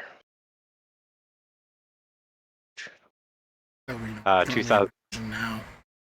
Yeah. 2024's The Acolyte from creator LH. Not even going to give her that. The series was set 100 years before Phantom Menace, had franchise's most diverse cast, along with several female leads. The New York Times revealed the 8-episode series cost $180 million, only $10 million less than Dune Part 2. What a movie. Like, that's crazy. That's a scary thought. That's scary, man. Like, yeah. Some very expensive coffees on set. Anyways, The Acolyte received largely positive critic reviews, 78% on Rotten Tomatoes, and sparked a raging culture war battle that once again exposed the ugly side of online fandom. The Acolyte's backlash and criticism is difficult to parse, as many fans detail their creative objections to the show's storytelling and its bold take on Jedi lore. Just because we didn't like this doesn't mean we're racist, basically. Some other Acolyte bashers were, well, clearly racist. So yeah, I don't know if you guys seen that too. There was some people that, like, they didn't have articulated reasons why they didn't like it like we did. They were just like, yeah, straight up racist and terrible people. But hey, I'll put that's it how. as it's the part of the fandom I don't want. It's Yeah, like, at the end of the day, it's a very unfortunate thing that's out there. at the end of the day, if you're gonna answer something for either you're just here to be a troll, you're here to be an asshole, or you're speaking out of a true love for the series and you want it to be better. And if you can't, if that's your intention, then I can't stop you from that being your. If you're gonna take that as my intention, then I'm going to fight you every step of the way. Because it's not my intent. Yeah. And I think you guys would agree with that. Yeah, I just think it's really unfortunate that every time there is something like this, it's always met with these these people's very radical opinions that don't reflect all of us, and then that's kind of the counter argument is more directed towards those people, like with the Acolyte, this racist people and things like that. They're like, oh, people just don't like the show because they don't like to see women in lead roles. No, that's not the reason. Just because that guy said that doesn't mean that's what we think. yeah. We just don't like it because it's not good. my thing is, if that was the case, then I wouldn't have liked Star Wars to begin with, because Princess Leia was there, or I wouldn't have liked. Yeah. I mean, I like watching the Alien movies, but there's a female lead. Nope, forget that. Yeah, very strong female lead too. Yeah. By the way, so yeah, we love those. So yeah, actually, Alien Romulus went on Disney Plus this weekend. I watched that; it was pretty good. Was it good? Yeah, okay. I have to catch up on a lot. Yeah. I've watched it the first 3, and that's like all I've ever seen. Yeah, Yeah, honestly, this newest movie kind of picks up after that, so that's almost perfect amount to have seen to watch it. Oh, cool. I'll have to There take a you look go. at it then. Or maybe, except for maybe Prometheus, because it does make reference to it at one point. But yeah, anyways, I should probably continue on this article here. Star Wars. Getting Yeah. carried away. Yeah. The Acolyte's premiere ratings were the lowest to date for live action Star Wars series launch, 488 million minutes, according to Nielsen's US streaming figures. Then the show's ratings sunk further, with The Acolyte dropping out of Nielsen's top 10 entirely for several weeks, which is not typical for a Star Wars show. It was impossible for Disney to spin this one as a concluded story. The season ender on a cliffhanger, but The Acolyte is not getting a season 2. The cancellation has been portrayed by some defenders as baffling, even conspiratorial, but the show's ratings, trend, and reception point to a pragmatic decision on the studio's part. On December 3rd, Disney is launching John Watts and Christopher Ford's Skeleton Crew, which centers on a group of children embarking on a space adventure, making all ages ratings smash.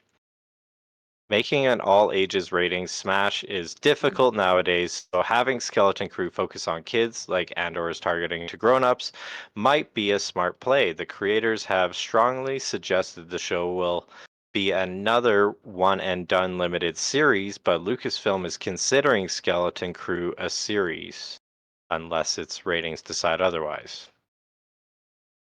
Want me to tag in here? Sure.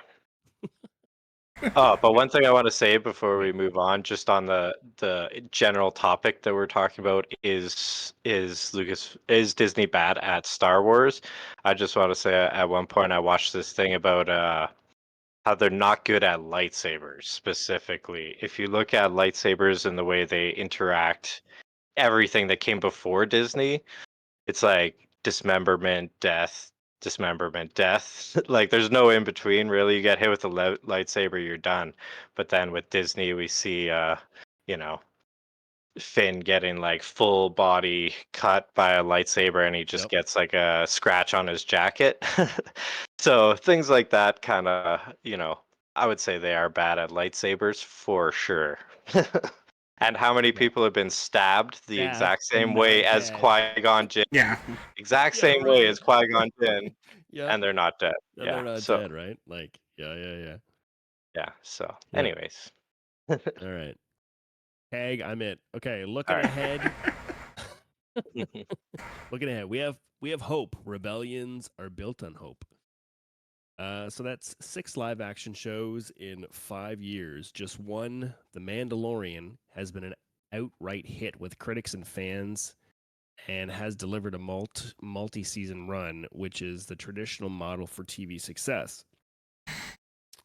This doesn't mean a single season of TV cannot be a win. Limited series are considered hits all the time, but there's a reason popular close-ended limited series like the debut seasons of HBO's The White Lotus and FX Shogun were given second season orders and became ongoing series. Making a show that can run for multiple seasons is the typical goal, even for streamers, because it encourages subscribers to stick around. There are also considerable startup costs to making something new, particularly in the fantasy space, enormous amounts of production, costume, and prop design, and all around world building. The Acolyte Season 1 took 4 years to make, but a second season would have likely only taken half that time. With an ongoing series, a company doesn't have to work so hard and spend so much to keep re-earning its audience. One would think Disney would have wanted more juice from some of these squeezes. I get it. I Yeah. guess, but Yeah, that does make sense because they already built this atmosphere that we are seeing this story unfold in. So yeah, they could have potentially got more out of that. which they like to do. I mean, obviously they Mhm. like to beat things till it's dead into the dirt. Mhm. But if you have a show that is continually losing views and consistently going down in the ratings. Like you can't keep a show running like that, especially if a Yeah. show for the first time, any Star Wars show or whatever has been out of a top 10, for finales and stuff. Like you can't, there's no Yeah. way you can move ahead with that. Like And even also, even just with because a world is built doesn't mean that they can reuse it again and again. Like, look at Mandalore. They've had to rebuild the idea of Mandalore like 5 different times, right? Because we just have all these different versions of what Mandalore was or is, or yeah. Well, I mean, they had pretty much established that Mandalore had been destroyed. Yeah. And again, I But mean, I'm just saying, like, because they already had Mandalore, it didn't make it less expensive to do the Mandalorian in Mandalorian season 3. That was like a whole new version of Mandalore, right? So oh, exactly. I mean, you started with what was devised in the Clone Wars, Clone Wars, where yeah. it was a bustling city and there's everything going on. Then you go to Rebels, where they're showing the dome and they're fighting back, trying to keep it alive, and then suddenly get to the Mandalorian, where they show basically the nuking of the nuking, so to speak, of Mandalore, till it was basically nothing left. And then now you get to that part in the late Mandalore season 3, where you're basically going through a ruin. I mean, Yeah, with kaiju. yeah. So I understand, and it's a hard thing to do, but I mean that's something they should have also been prepared for, I think. right. But yeah, I was just saying, like, building out the world doesn't always mean that you get to reuse it. No, I understand. Yeah, yeah. So, what is left for Disney Plus after Skeleton Crew? The final season of Andor and a second season of Ahsoka. In 2020, Disney bullishly announced 10 new Star Wars shows at an investor event, heralding a glorious new era of Star Wars TV. Those entries included Lando, now being redeveloped by Star Wars into a film, and Rangers of the New Republic, scrapped for reasons. The prospect of being left with a single ongoing live action Star Wars show after Andor concludes surely wasn't the company's hope coming out of that announcement. Hanging over all of this is the increasingly suspicion that the company may have wrung out the rag, creatively speaking, on stories called from Lucas's original trilogy and is his prequels. Even the Acolyte's haters should give the show credit for telling a story that's far removed from the Skywalker saga, as does Skeleton Crew. This is entirely Disney's fault, but it's one of the challenges moving forward. How do you make Star Wars feel fresh and new while still feeling like Star Wars and not like, say, Rebel Moon? The company has enjoyed more consistent results in the animated side, which has been largely championed by Filoni. Shows such as Rebels, The Bad Batch, Visions, and Tales of the Jedi were critically acclaimed and well liked by fans. Visions and Rebels have the highest Rotten Tomatoes scores for Star Wars content, tied at 98%. Another title, Resistance, received about 1/3 of the Nelson viewership of Rebels and ended after 2 seasons, with its creators saying that the story was simply finished. Done. And what about Disney? Yeah, that one Sorry. does kind of come to a conclusion at the end of it, so I could see that. Yeah. What about Disney Plus subscriptions? Aren't subscriptions the real coin of the realm here? Disney Plus took off like a rocket in 2019, steadily climbed to peak in the fourth quarter of 2022, with 164 million subs worldwide, and then started dropping for the first time. Currently settle around 153 million. Lucasfilm president Kathleen Kennedy, who has produced some of the most beloved and iconic movies in cinema history, in addition to successfully relaunching Star Wars in cinemas with Force and trailblazing into TV with Mando, has overseen the Star Wars franchise since 2012. Any mention of Kennedy amid a look of the Star Wars track record cannot be separated from the fact that she has been the target of hateful and ugly fandom attacks. South Park also piled on by mocking her in a recent episode. Still, Kennedy shouldn't be considered immune from criticism, and one thing recent political headliners have shown is the myth of only I can do it leadership. On the parks front, the company doesn't publicly release its attendance numbers for each land, so it's tough to clock exactly how Star Wars Land, Galaxy's Edge is faring in Disneylands across the planet. The company's third quarter investor report stated the attraction remains one of the most popular in the park and ranks number one in guest satisfaction. They also sold 1.2 million lightsabers, so there, Wow. those are not cheap. Yeah. So $200 to $250 a piece. yeah, it's a lot of money. But in 2023, the company's infamous Star Wars interactive hotel experience, Galactic Super Cruiser, which reportedly cost nearly $1 billion, spectacularly blew up like Alderaan, shuttering into windowless cabins and blue milk slinging cantinas after 1 year. Like, yeah, one billion down the drain. Who saw that coming? Yeah. Yeah. Yeah, actually, when you went away, we were talking about that because Eldor was saying he's seen some videos of people experiencing the hotel, and it's not worth $3,000 a night. I don't know No, I don't think how they Yeah. thought that was the price point that would work. I feel like if it was a third of that, they probably would have had some degree of success. probably. Yeah.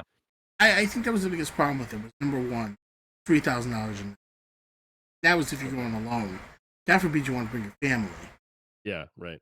And I mean, basically for two nights there, you're basically spending what would be a 2 week at Disney Adventure. Yeah, Mhm. yeah. Per Like night. $2,000 to $3,000 is a trip overseas somewhere for a week and a half or something. You know what I mean? Like, Yeah, to spend 1 night in Star Wars land? No. I love Star Wars, but not that freaking much. Like, come on. And Yeah. it killed me because they announced that hotel that day, and I was like, oh god, that's up my alley. And I saw the price, I was like, yep, nope, that ain't happening. That alley can be shut off. Yeah, I'm not going down that alley. Yeah, even if they did a thing where it was like for most of the rooms, let's say $800 a night, something a little more affordable, right? And then you have these VIP rooms that are $3,000 a night, then maybe some people would go for that, but not when it's like, yeah, $3,000 or you're out, like it's wow, just bad. But and that's the worst part of it was. I mean, I remember I watched a few of the YouTube videos because I wanted to at least see what the experience looked like. Yeah. And they should have never. It should have been something based in the either full Star Wars universe, or it shouldn't have been set in the sequel trilogy. There's no reason. There were points where they showed basically Kylo Ren comes onto the ship, Rey comes onto the ship. It just seemed a little too much. I mean, I don't need the main characters of the movies on the ship. You could have had a couple stormtroopers, a couple of officers, quote unquote.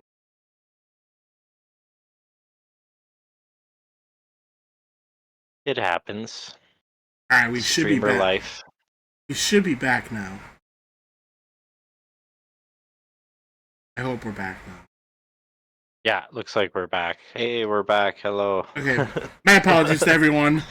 I forget what I was even saying. Oh, I didn't necessarily need to have everything that they basically gave. I don't want Kylo Ren. I don't want Rey. I didn't need to have Luke Skywalker and Princess Leia on the ship either. Just let me go in there, experience what a night in a hotel in the Star Wars universe would be like.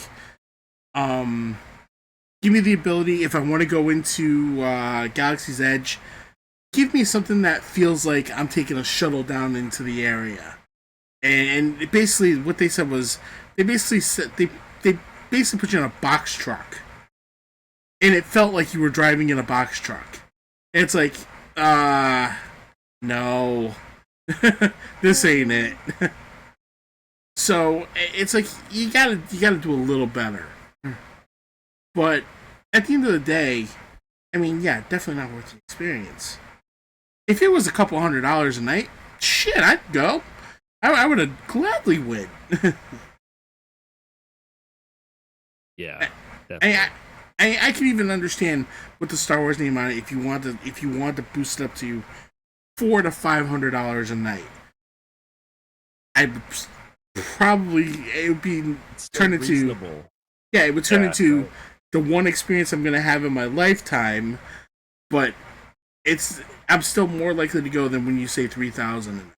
So Like yeah, that $3,000 a night, you're not catering to the Star Wars fan at that point. No. There's no way. Yeah.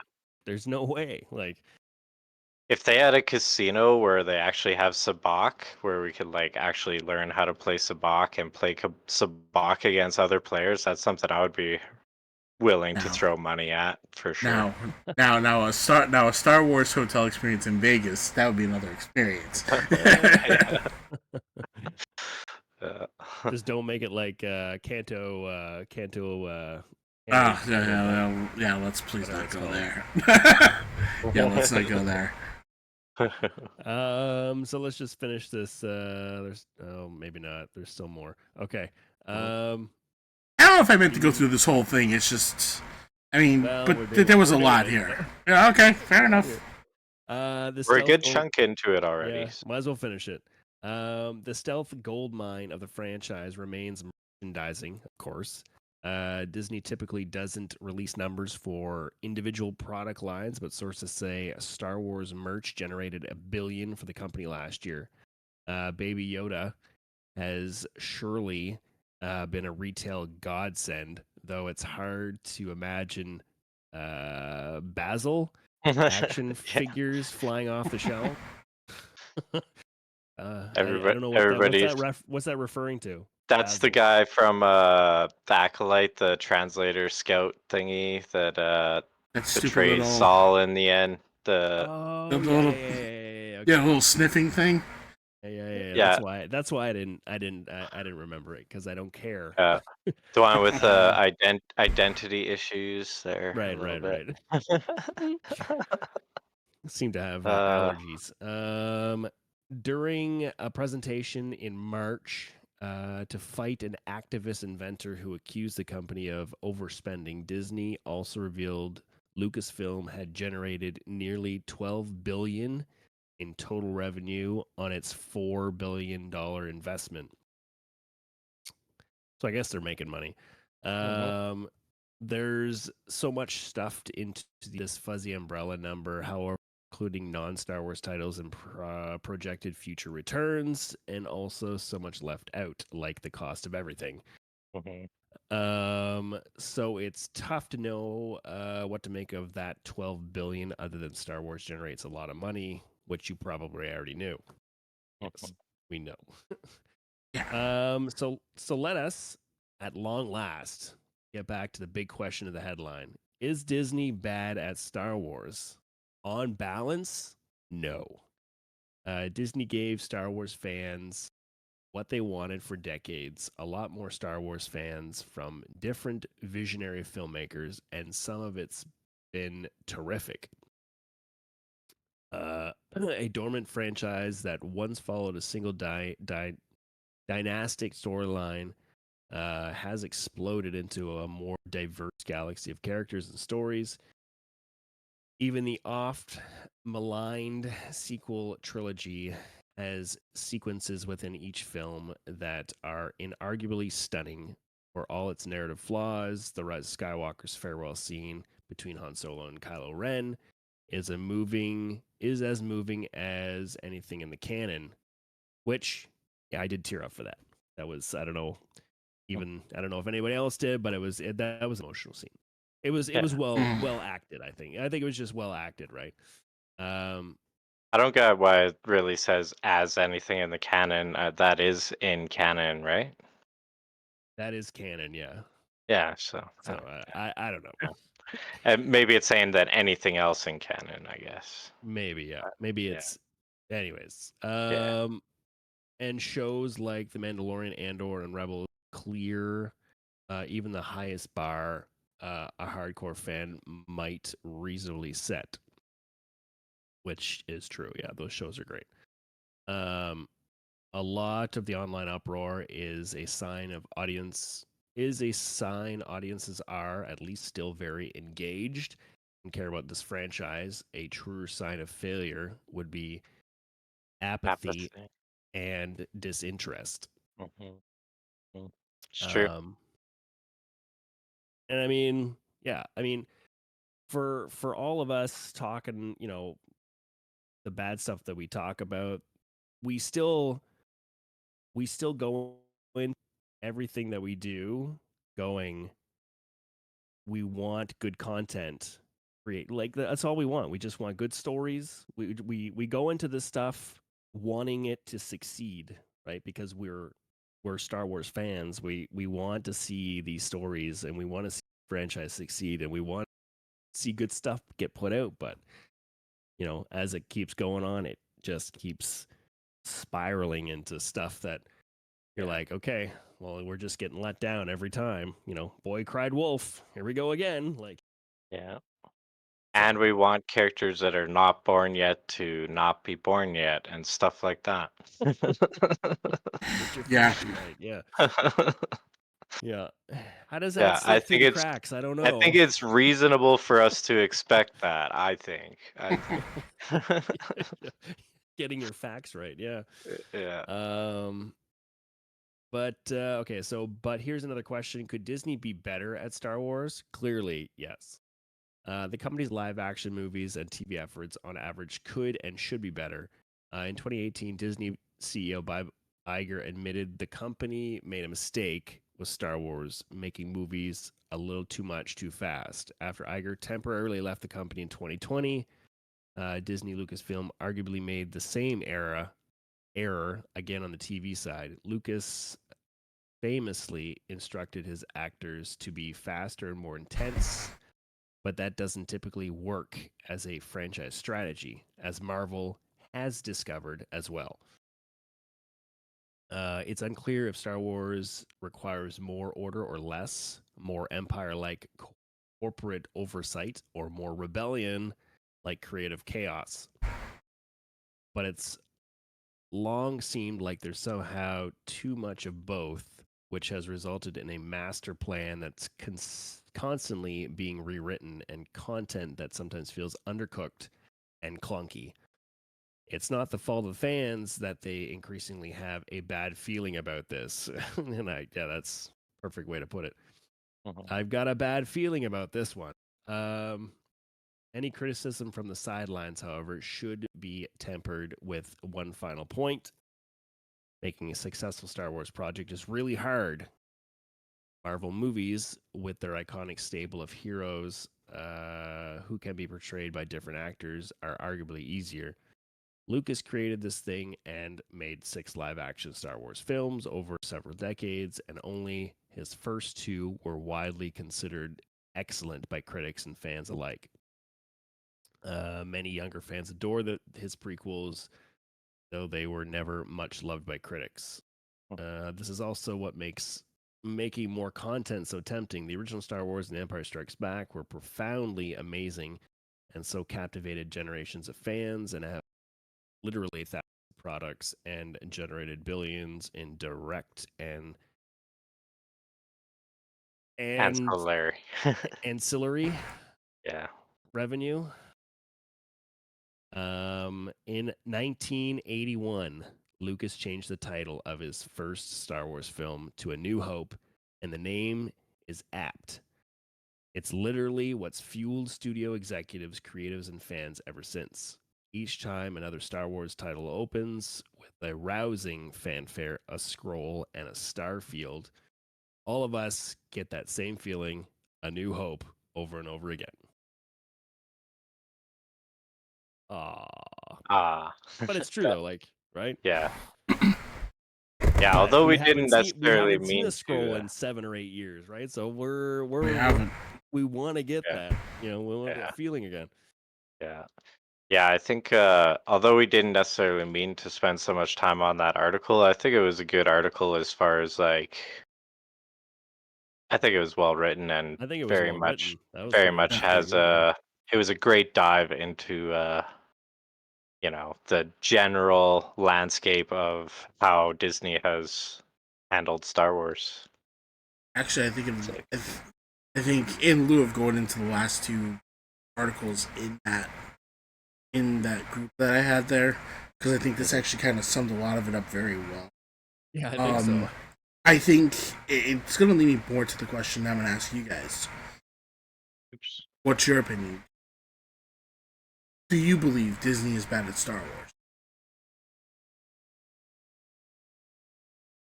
I think they're bad at lightsabers, like I was saying, for sure. Like 100%. There's like, yeah. Honestly, like if you put together their track record, like if you're gonna put in like for me, like Force Awakens was great. The other two were not, whatever. I love Rogue One. Rogue One has become one of my like top 3 movies. Like I love Rogue One. Solo, I like Solo. I enjoyed the movie Solo. Mm-hmm. So to me it's a success for me because I enjoyed it. Mm-hmm. And then you had Rebels. Rebels was a success. You had Bad Batch was great. I thought Bad Batch was great. Mm-hmm. So for me, I don't feel like they're failing overall. Like they can clearly do Star Wars. It's just lately it's been a lot more on the bad side than good, I find. So I don't know, like Okay. Yeah, I feel like really, they're going to keep going in that direction if they don't change something quickly. Like yeah. Yeah. All right. Yeah, to me, The Mandalorian is the best Star Wars thing ever. I love it. I think they really hit it on the nose as far as like what I like in Star Wars, like fully. And yeah, there's that alone is such a great accomplishment to hit the mark like that so well, where it's like when I hear that theme song, I'm like, yeah, like it's like awesome. I love The Mandalorian. So that alone is enough to say for me. I think Disney has done a pretty awesome job so far. So Okay. So I'm going to be the one that's actually going to argue yes, they are bad. fair, No, fair. but hear me out. But hear me out. absolutely. Because at the end of the day, the reason I think Disney is bad at Star Wars is because if you were really number one, let's face facts, they have not proven to me yet that they can give me a movie trilogy that can be cohesive, that can finally tell a good story and can progress a major storyline that we intend to build around. Because they've only had one trilogy. That's it. Right. And they can't get on the same page with any writer to get to a point where they could try again. So in that respect, I think they're very bad at Star Wars. But I thought we agreed that at large that story was solid, though, right? You hear me out because I'm not done yet. I know. Okay. I mean, in the overall sense of are they bad Star Wars? Yes, I do believe they're bad at it. Until they can prove to me that they can get their heads out of their asses and they can sit there and give me a regular movie calendar without every single project being put on the shelf, every single project being scrapped for some reason or other. And apparently it's the same thing with TV shows, because I know all these people that were dropped weren't all just movies. Some of them were TV as well. Yep. Until they can finally prove to me that they can be on a regular schedule with projects that are going to happen, that I don't have to sit here and say to myself, oh, well, Simon Kinberg's getting a trilogy. I don't care. Because I just don't believe it's going to happen. I don't think I can say they're good at Star Wars. That being said, do I believe they're capable of good Star Wars? Absolutely. Because, again, Rogue one of my favorite movies. It is, I would consider it my fourth favorite movie out of the entire saga. And the last 5 minutes, that scene with Vader in the hallway, I will argue that is actually my favorite 5 minutes in all of Star Wars. That was the moment I was waiting for my whole life. The moment where we got to see Darth Vader be the absolute badass that we wanted him to be. Yep. I remember sitting in the movie theater when that happened, and I just sat there with a smile on my face because it was like, oh my god, I get to see this finally. On the flip side of, and then everybody left, and you were still there. Going. Actually, I did sit there through the credits and everything. Right. But that being said, they were able to do it again for me when they brought back Luke Skywalker in the end of season 2 of The Mandalorian. Right. And it felt like the same moment. Yeah. And yet I couldn't help but love every minute of it. I still remember where I still remember where I was working at the time. People know I work in car dealerships. I was a parts guy. And I remember I had to go over and I had to talk to my service writer to get something done. He was in the middle. We weren't busy that day. So he was actually sitting there. He had his little iPad and he was watching the episode as I was walking over. And they were at the point of Luke Skywalker, and he's in the middle of geeking out over it. I didn't realize that was what was going on. And he looked up, saw me, and said, "Get the fuck out of here!" And he's screaming at me to leave because he doesn't want me to see what he's seeing. Yeah. And it was like, oh wow. Once I realized, and I was like, what's wrong with this guy? And once I realized afterwards when I watched it, and it was like, okay, I know what happened. But I know they're capable of great Star Wars. I watched a lot of, like I said, Rebels, a great show. What they did with that final season of the Clone Wars, absolutely great. Bad Batch has been good.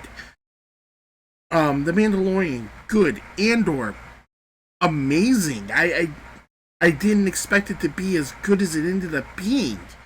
I know they're capable of good Star Wars. I know they're capable of being good at Star Wars. But that inconsistency of being able to drop stuff without me having to say, I'll believe it when I see it, until I can stop saying that, I still think they're bad at Star Wars.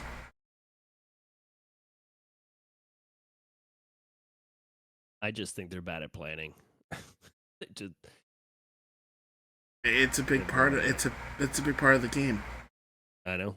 That's it. But yeah, those two scenes, the Darth Vader scene at the end of Rogue One and the Luke Skywalker scene at the end of season 2 of The Mandalorian. Arguably some of the best Star Wars of all time. So I think that kind of does go towards a positive for Disney's whatever direction on those projects. Oh, You and know. like I said, I mean, that Darth Vader scene to this day is still my favorite 5 minutes of Star Wars. Mhm. Period. And that says a lot. Yep. So, I mean, yeah, I just had, I know they've got it in them. Just get your heads out of your asses and start doing it. We need more of that and more Gonki. Yeah. Gonki saves the day. They need to make Actually, a I'm trilogy. pretty. I was about to say I'm pretty stoked for the droid in the new show, but that is kind of we never did quite get into those topics yet of the new skeleton crew and stuff. We'll see where it goes. But that being said, let's move on because I mean we've kind of really we put a lot into this one. But let's get into. I think we can skip the last two that are in that grouping because one is. Yeah, I absolutely said. I mean, I didn't realize that it covered it much more than I thought it would. So, but yeah, I mean, let's get into Andor. I mean, the news we got from Andor. I mean, you guys want me to cover it? You guys want to do it? It's up to you guys. I mean, we can start. I'll cover some of it, but somebody else want to take first? I'll go first. Okay. I don't mind. All right, we're coming out of out of Star Wars Newsnet, and basically this is going back again to early November, right before D23 it's all happened, about 2 weeks ago, and it says with D23 Brazil now underway, Disney is showing off some previews from their upcoming lineup across their multiple divisions. Banner from Andor Season 2 has been spotted on the convention floor. It represents our first official look at Diego Luna's Cassian Andor in the new and final season. And it was a pretty nice looking display that they had put up, and they had the little droid. Forget the name of the droid. Yeah. The sad droid. I think it was like BMO or something like that, or B2EMO. Yeah. Or B2EMO. Yeah, BMO? something like that. Yeah, it shows here sizzle reel for season 2 was already put together for D23 Anaheim in August, but it was shown only to audiences in the room. It's possible that the same video will also be previewed to people attending the event in Brazil, but it's unlikely to be released to the public. And it also says, I guess we'll cover a little bit of Skeleton Crew while we're here. It also says all eyes remain on Skeleton Crew, which is less than a month away.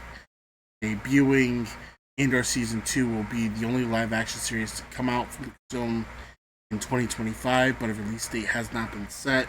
Since then, it has been set to 22nd, I believe. Yep.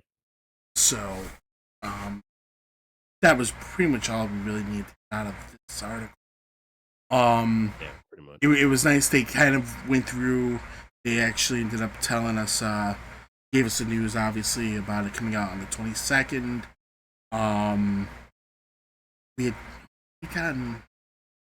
We had also gotten that little trailer from Disney Plus. Yeah. That showed what was coming out in 2025. It also showed a little bit of Skeleton Crew, things we hadn't already seen. It shows a couple of pictures from, a couple of quick scenes from Andor, which had included K2SO, a couple of the characters that we hadn't seen. The one thing I did see there that actually caught my eye was they had the dome, the Imperial Dome. That was very similar to the dome that was in Lothal in Rebels.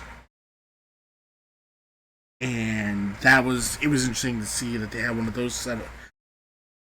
I don't know if that means that we're going to end up going to Lothal. Maybe we'll be on Lothal. Or part of the rebellion. Rebellion. It's like, are we going to go there, or did every planet have some kind of setup like this, which would also be interesting. So we'll see where that goes. But also they brought in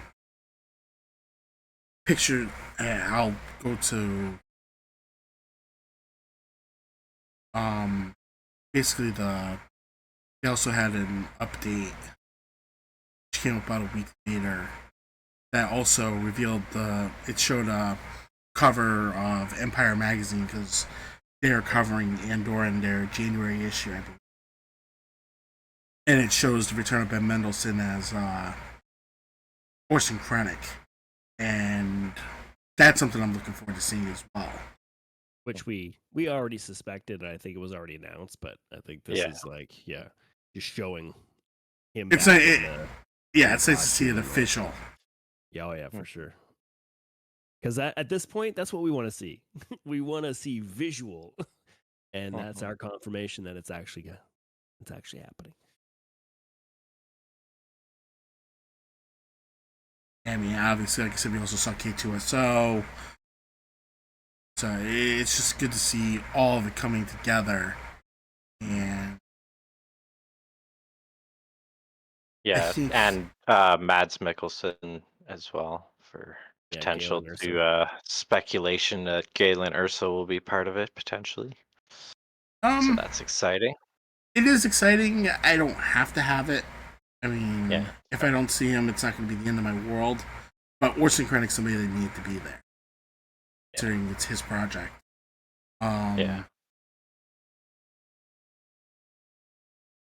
But as we know from that, from Rogue One at the start, like he goes and gets him, and he's like, "Your work is not finished." So we know that they do have a past, right? So yeah. But also know that we're gonna also have Luthen Rail back. Excited to see him again too. Guerrera. More than anything, I'm hoping that we'll see a little bit more of that spaceship of his. Yeah, I was gonna say I just rewatched that scene where he evades the Imperial patrol, or I mean, anyways, great scene. So good. But yeah, I'll also get into the story here since I'm kind of on a roll. Empire Magazine did drop something a couple weeks ago as well. Saying Cassian Andor are fully committed to the Rebellion Season 2. It says Cassian Andor has always had a final destination. When we met Star Wars down and dirty rebel hero in Rogue One, he gave his life for the cause along with the rest of the squad. And so the story of Andor has always been about getting him to that point, spanning 5 years, taking him from lone schemer, striking small blows to the Empire, to a fully fledged member of the Rebel Alliance. The events of Andor Season 1 over the first year of that period, bringing him into the orbit of Luthen Rail, who introduced him to the radical factions, organizing into a force strong enough to take down the entire Empire. And as Season 2 spans the 4 years leading up to Rogue One, we'll see Diego Luna's Cassian become more and more central to the cause. Luna tells Empire he's a man fully committed to the rebellion. It's someone who has to ascend.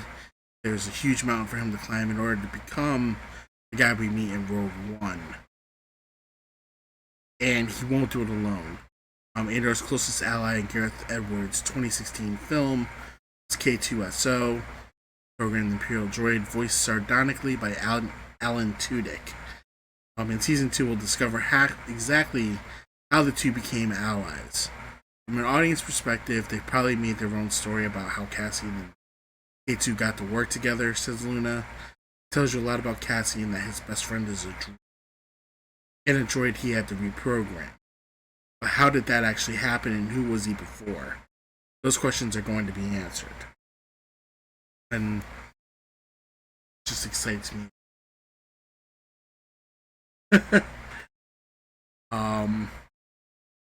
Also says here, across the span of season 2, expect to see Cassian and K2 venturing to all kinds of destinations.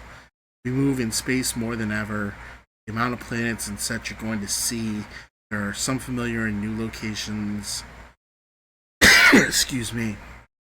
And there's one in particular that fans will be thrilled to get back to. I mean, we have to end up in Yavin, right? Says Gilroy, promising a return to the Rebel base from the original Star Wars, also seen in Rogue One. So we'll tell the story of Yavin. No one has quite dealt with Yavin in the way we will be doing it. The rebellion is rising, Cassian Andor's destiny. I'm trying to look at this, because they have the January cover here. And I'm wondering if that's supposed to be the background.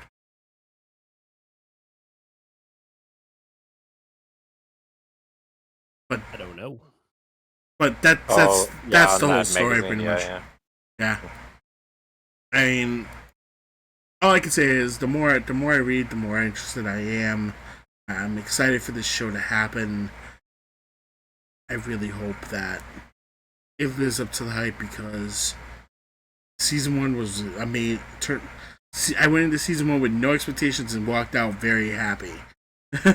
So I'm hoping it'll give us that at the end. What about you? I mean, it's like one of my favorite shows at that time, right? And I'm looking forward to what is coming out of this one, and like with the returning characters from Rogue One added into the mix, and the potential that the story is going to be as good or even better than the first season.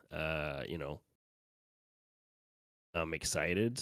I'm excited about to see how they're going to deal with the time jumps, because we know there's four different arcs, right? There's 12 episodes. 12 episodes or 9? 12 or 9? No, it's 12. There's 12, yeah. So there's 4 different, jumping 4 years. So each 3 is a year, and then it jumps a year, and then it jumps a year. So I'm interested. I'm excited to see how they're going to do that.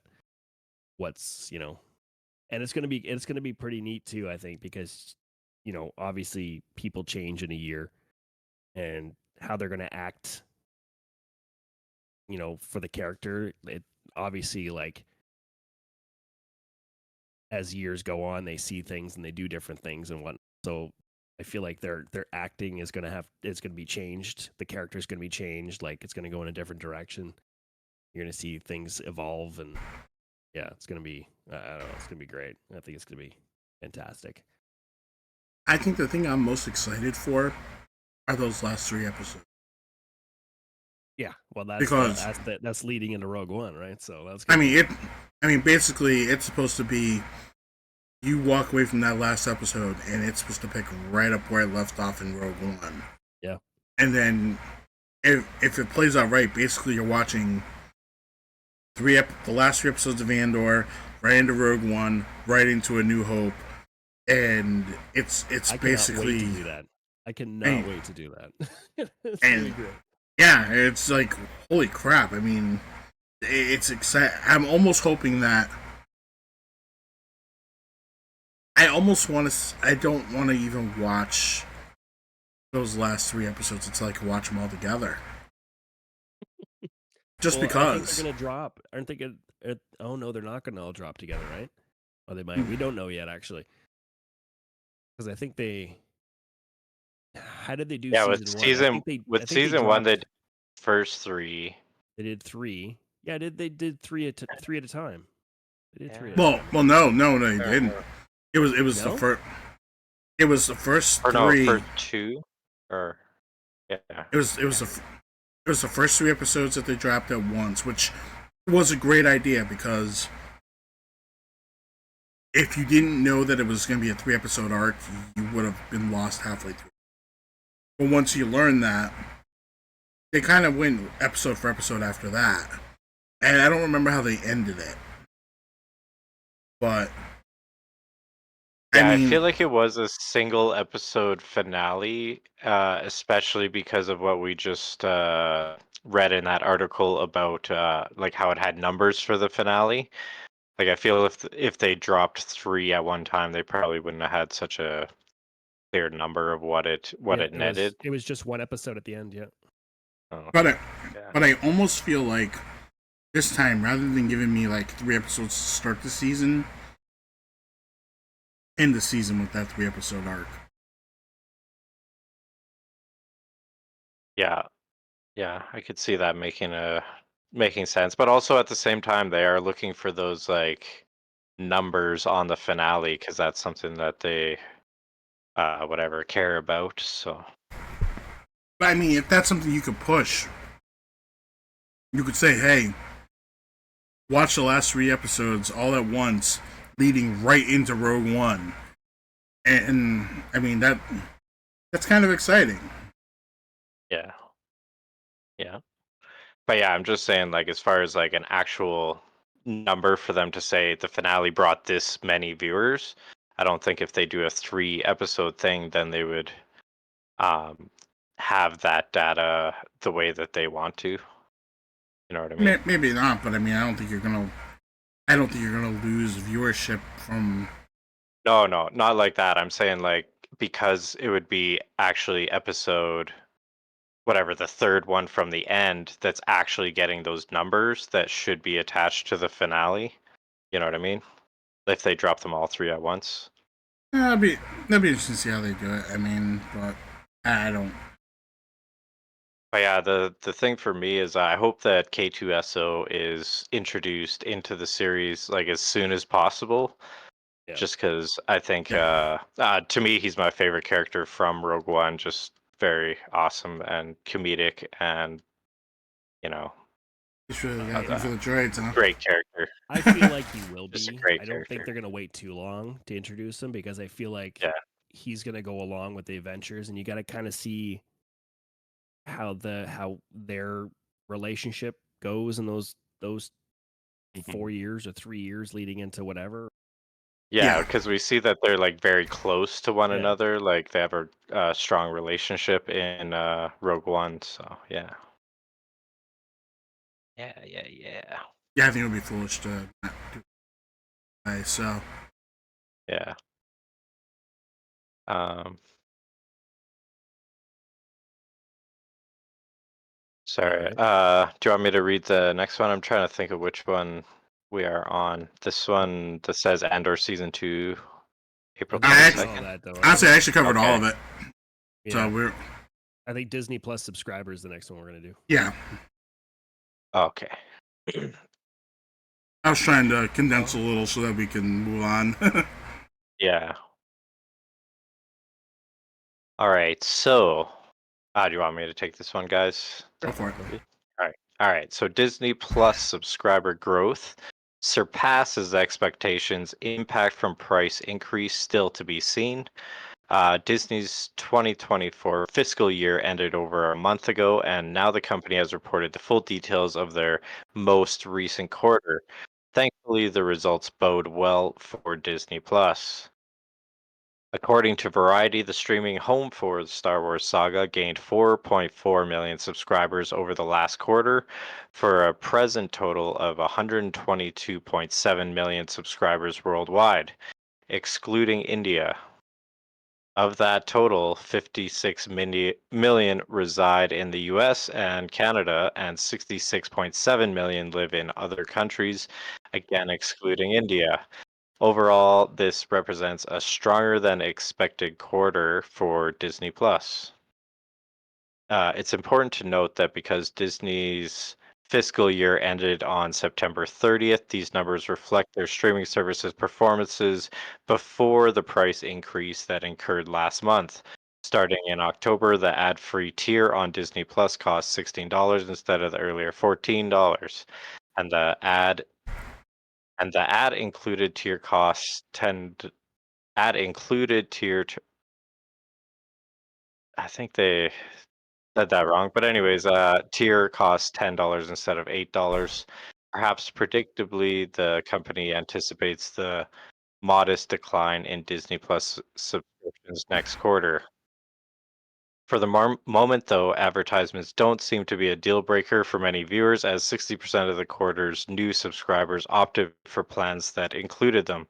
As CEO Bob Iger explained in an investor call, the ad-supported AVOD options are a key part of Disney's future streaming plans. The quote says, "So the pricing that we recently put into place, which is increased pricing, was actually designed to move more people in the AVOD direction because we know that the ARPU and interest in it from advertisers in streaming has grown."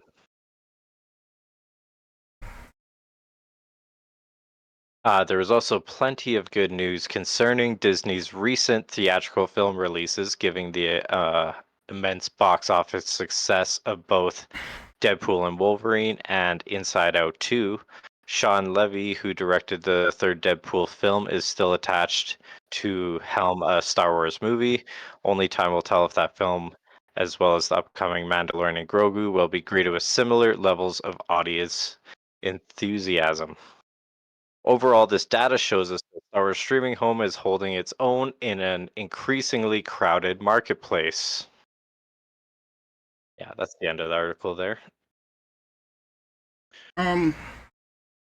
Yeah, basically, I mean, I don't really know what to say about it other than you just gotta keep in mind, I mean, I think the numbers are gonna go down. Just because people are spending enough money on these services as it is. I mean, let's face facts. When the time was brought about to cut the cord, we were supposed to be getting away from cable television, which was charging $200-$300 a month, and now you get a couple of these services. You're spending $300-$400 a month to keep up with them all, and it's like, we were supposed to save money on this, and you made it worse. So, and then on top of that, you come out and say, "Oh well, we found that the people want to watch more commercials than anything." No, I don't want to watch commercials. I don't know where you get this idea. So yeah, for him to say that they thought this move was going to move people towards the ad-free thing, how is increasing the price going to make us want to pay more to not have ads? I don't understand. Well, if they increase the ads, then people are going to be like, I can't do. They're either going to Yeah. leave, which probably a lot will, or some will, or they pay for the ad free with stuff, right? Because I mean, for me right now with Netflix is just, it's annoying me now that because I don't pay for the top end, I pay for the bottom end of Netflix. what's happened is I get the ads, I get commercials. It's ridiculous. I hate it. And like it's almost pushed me to the brink of I don't even want to have Netflix Renewing anymore. Netflix, Right? yeah. I don't want to do it anymore, right? So Yeah. and I don't want to pay more because, I don't use it to justify the amount of price that I'm going to be, For the or ad-free. the amount of time that I'm going to be spending on Netflix, right, a month. So I don't know. So I can see them drop. Yeah, I can see it dropping, like, just because of that. Their ad-free experience is expensive as well. That's ridiculous. So yeah, I totally get it, but But yeah, to me, like the way to push people more towards the ad-free thing is like keep the price of that the same, but increase the price of the free one, right? Like that seems like it would work better. But I don't know. I'm not sure what solution is going to come with it, but I do have a feeling that at some point it's going to hit ahead, and these companies are going to realize, we're going to keep raising the prices. Eventually, everybody's going to pay, and because how can you? It's either going to have to be I'm going to have to afford this, or I'm going to have to afford that, and I mean, if you don't have enough to offer, and I think this gets back to that whole idea of me saying, is Disney bad at Star Wars? You don't release enough stuff to justify me paying increased prices every year if you're only going to drop one show a year. Yeah, I mean, if you're just using it for Star Wars, then it doesn't justify at all. Yeah, I mean, even with Marvel, I mean, Marvel's dropping a lot of stuff. I can't say nothing. They drop.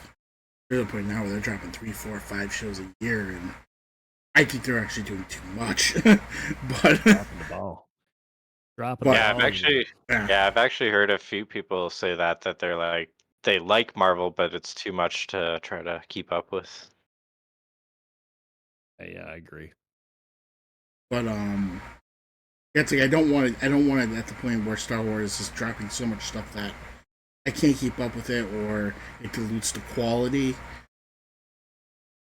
I would rather have better quality than just 90 shows thrown at me, but at the same time, I want more than one.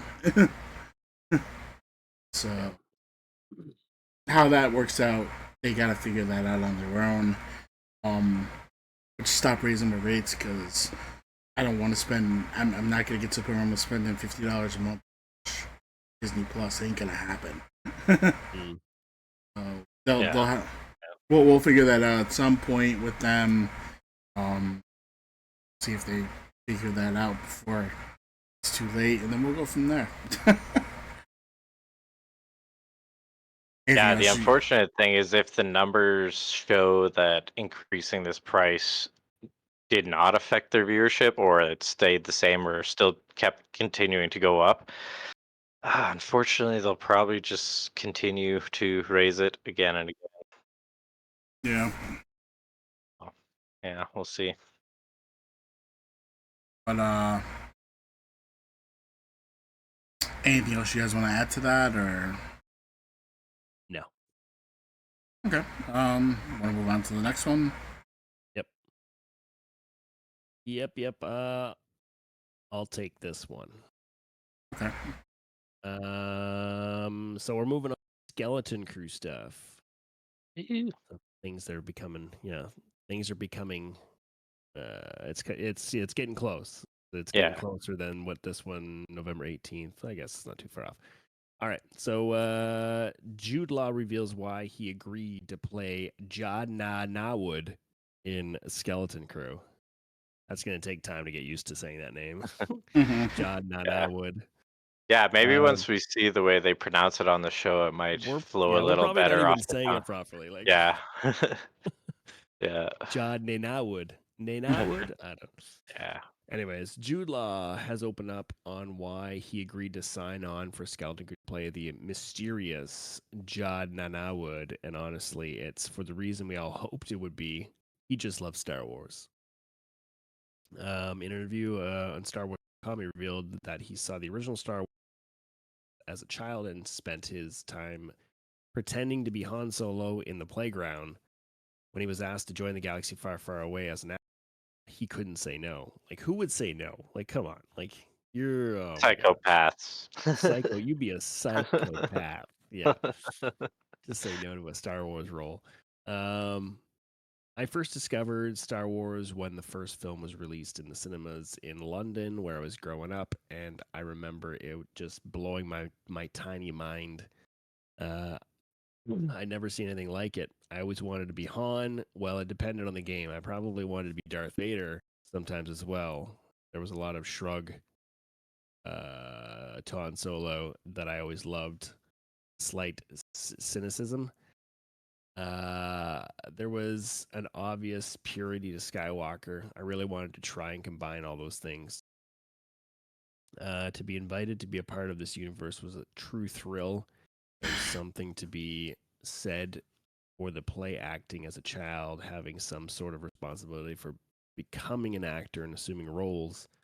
Running around wanting to be space pirates or saviors in that world was a leap of the imagination, which is really all really which is really at the heart of what my job is. Becoming an actor and then being asked to be an actor in that universe is a beautiful full circle.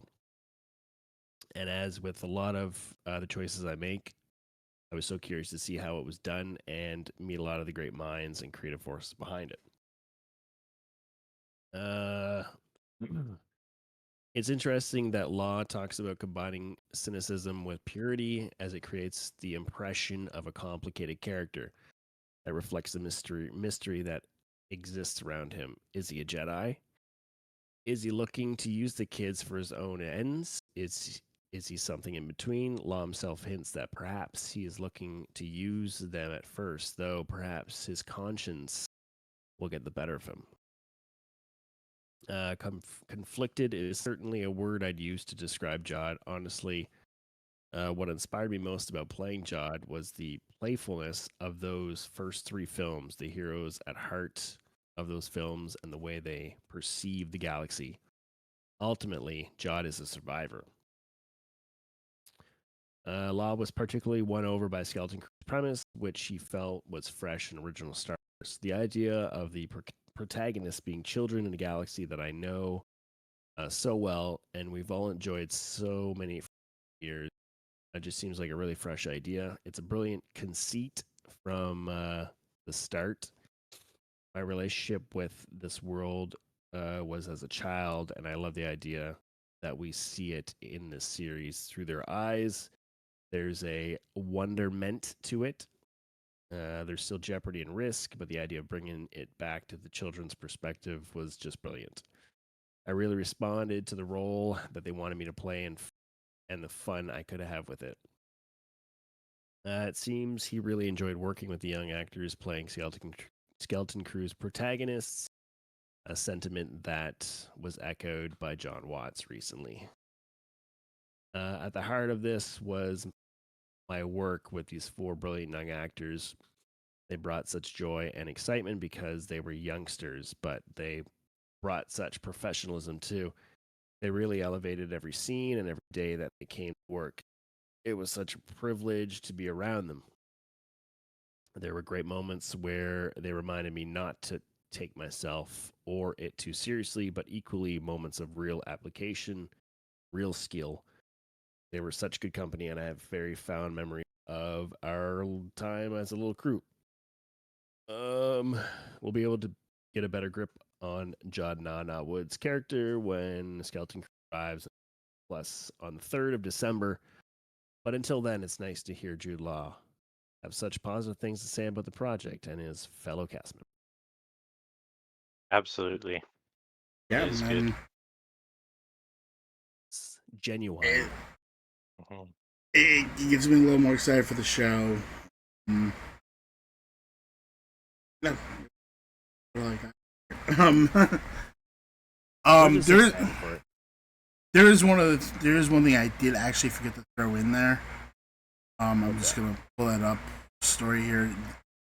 I had found today. It was from earlier this week out of comicbook.com also, and it basically I'll give you guys a.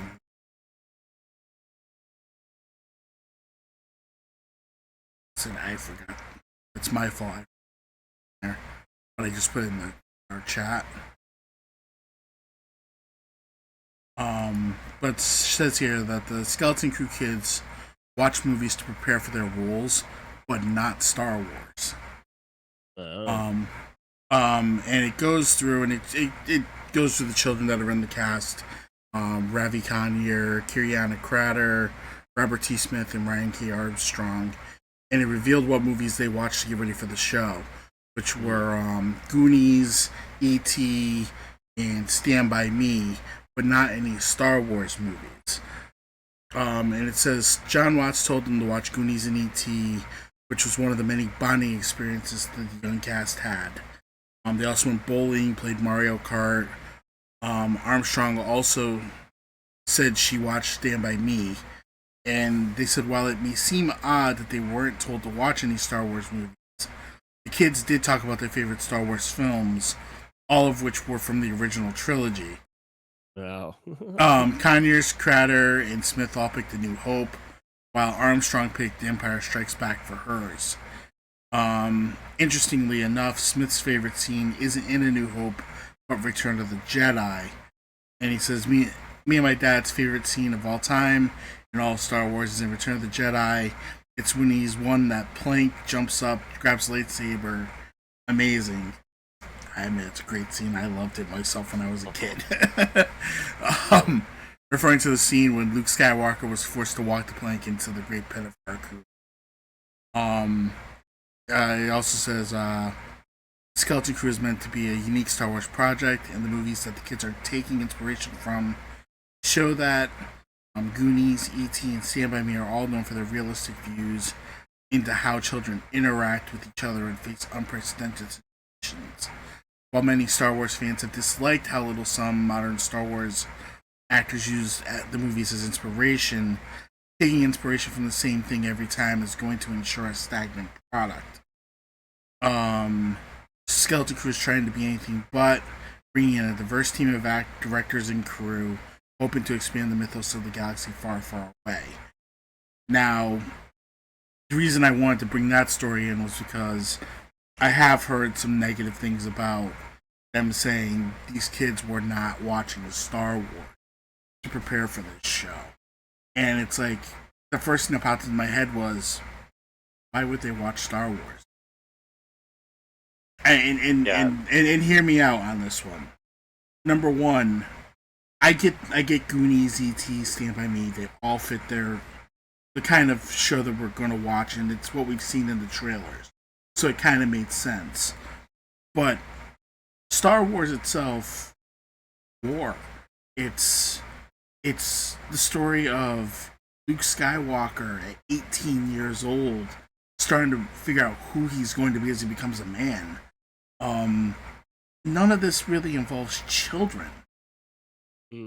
So I don't see where in the story, outside of, ooh, look, it's a lightsaber. Ooh, look, it's a droid. Ooh, look, those laser guns are really cool.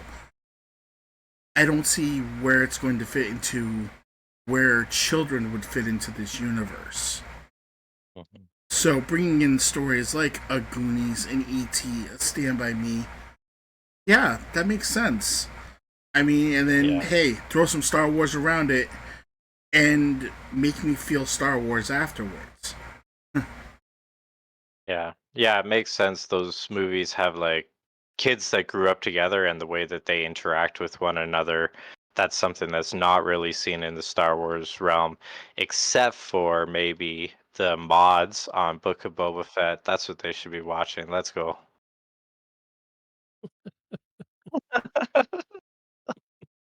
Yeah, I guess guess I set that one up, Andy. I don't know. These are some young, some young Star Wars characters that grew up together and stuff. Yeah. Very inspiring. Yeah, very awe-inspiring. Yeah, the way that they handle those speeders. Very colorful. Mm-hmm. When we see the kids with their Vespa T-shirts, we'll Vespa. doing interviews. They're doing the actual actors doing interviews. Vespa shirts on. Like, yeah, you guys don't know, but that's what TW is queuing up for us. Oh my gosh! The story of the Vespas. The colorful Vespa racing. So see that. Instead of like pod racing, it's Vespa racing. Yeah. They got like Vin Diesel in there. I live my life a quarter mile at a time in the sand. It's about family. It's about family. Big Vespa family. Oh my god! Please no. Pretty good, right? Oh man. I know, I could see it. Like watching those movies, like I said, like in those movies, you have very like genuine feeling interactions between those kids that it feels like they grew up together and they have known each other their whole lives. So that totally makes sense for the vibe of this show. Right. Yeah. Yeah. And yeah, at the end of the day, hey, I hope it actually comes through. I'm just looking to get it. I'm looking to get into this, and I have no expectations because I'm not looking at it from a canon perspective. I'm not looking at it from a what does this progress in the timeline kind of perspective. This is more just hey, this looks like a good time. Let's just go and enjoy it. Yeah. I remember when we first seen the posters being kind of stoked about the droid that was shown. At first, I had said commando droid because it kind of looks like those from the Clone Wars with clothes on. But now that we've seen more stuff about the show, we can see that it's different. It's not that kind of droid. It's a little bit bigger and stuff. But either way, it looks pretty cool. Like it's in the trailer there. It's punching stuff and yeah, looking forward to seeing what that character is like as well. Mm. SM33 or something. I think it'll be. Yeah. Like I said, fine. No, I was just saying I don't know the name. No. Yeah, SM33. All right, there. I believe the guy that likes the droids would know. Droid guy. So do I. Yeah. Yeah, I don't know. Just when I first seen it, it kind of reminded me of how like Grievous had those Magna Guards around him that were wearing the cloaks and stuff. Yeah. Like it's not that often you see droids wearing clothes, and I was like, oh yeah, that's kind of cool, right? So, anyways, yeah. All right, so moving along. Um, I mean, the only other thing that we had with Skeleton Crew was another story out of Star Wars Newsnet, just saying Mike Giacchino, the son of Michael Giacchino, who did the music for Rogue One, is actually going to be taking on the music for Skeleton Crew. And his biggest accomplishment lately is he did the music for the show The Penguin. Oh yeah. So it'll be his Huge first show. Huge show. Yeah, it'll be his first run in the Star Wars universe, and they basically came out talking about how excited he was. I wanted to, I quote here, I wanted to ensure that this was a show where you get to really put yourself in these characters' shoes, because most of us grew up with Star Wars, and our dreams were be those kids and blast off on some adventure. Still pinching myself about it. It's so exciting. He also says here, for me, Star Wars was always an escape into this fantastical world where I can imagine myself flying an X-Wing or riding a Tauntaun around. Especially as a kid, it takes you to all these places that we can't go as human beings, but we can be taken there through the movies. Initially, my main focus was the kids who are in over their heads and are out in a dangerous galaxy trying to find their way home. That's ultimately the core of this. I would find myself sitting in my studio working, and I would just be giggling, watching the scenes, thinking, wow, this is what I loved as a child. And this year, hopefully the score will not only be another great addition to the franchise soundtrack catalog, but also perhaps it can help inspire a young kid watching out there the same way Giacchino and his father were by the original. Honestly, I'm looking forward to hearing what all the music is, because we haven't really gotten a lot of music out of these trailers. I mean, what was when they did the actual official trailer at the beginning of the month? It was I think they did. Yep. So it was like, that's. I understand why they did it, because they kind of went 80s ish with their music, but yeah, I want to hear something that will eventually feel Star Wars. But, Yeah. Yeah, it says when he was in this other thing I'm reading, it says that he was as a kid, his dad used to bring him to see John Williams and stuff, so he's probably, a fan of the Star Wars music, so that's pretty awesome. yeah, I can see that. Yeah. The only thing I would say outside of it is, I don't know if either of you watched The Penguin yet. Mm-mm. I know it's something I I haven't want to yet. watch. No. I want to I know watch it's it too, some. but Yeah, I It was also saying. it also shows here that his dad did the music for Batman, like back in the day. So that's kind of cool, like doing a show based on the movie that his dad did, and then now also doing, you know, Hmm. horror stuff when his dad was. Yeah, that's pretty cool. Pretty cool way to follow in your dad's footsteps, and yeah, pretty sweet. And like I said, I hope nothing but the best for him. I hope it all comes out good. We're gonna find out in a week. So, Mm-hmm. but um, but yeah, like I said, I didn't want to go too deep into it, but Mm-hmm. we could move on from there. Maybe I want to take on the next one, or do you? Next one. Outlaws. We could do that one if you want. Yeah, we'll keep it kind of brief here because we're getting Yeah. to a point where it's getting late, and you know, just we'll just go over these last two stories here pretty quick. So Star Wars Outlaws has been nominated for 3 categories at the Game Awards. Um, Best Performance, Best Action Adventure, and Innovation in Accessibility.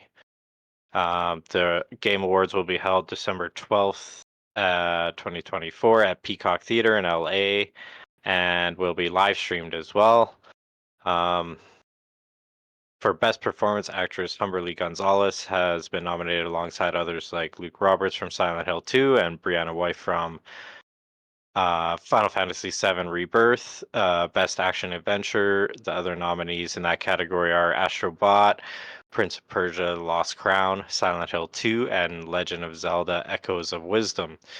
Innovation in accessibility recognizes games that add features, technology, and content that help gameplay enjoyed by a wider audience. The Star Wars Outlaws has been nominated alongside others like Call of Duty, Black Ops 6, and Dragon Age: The Veilguard.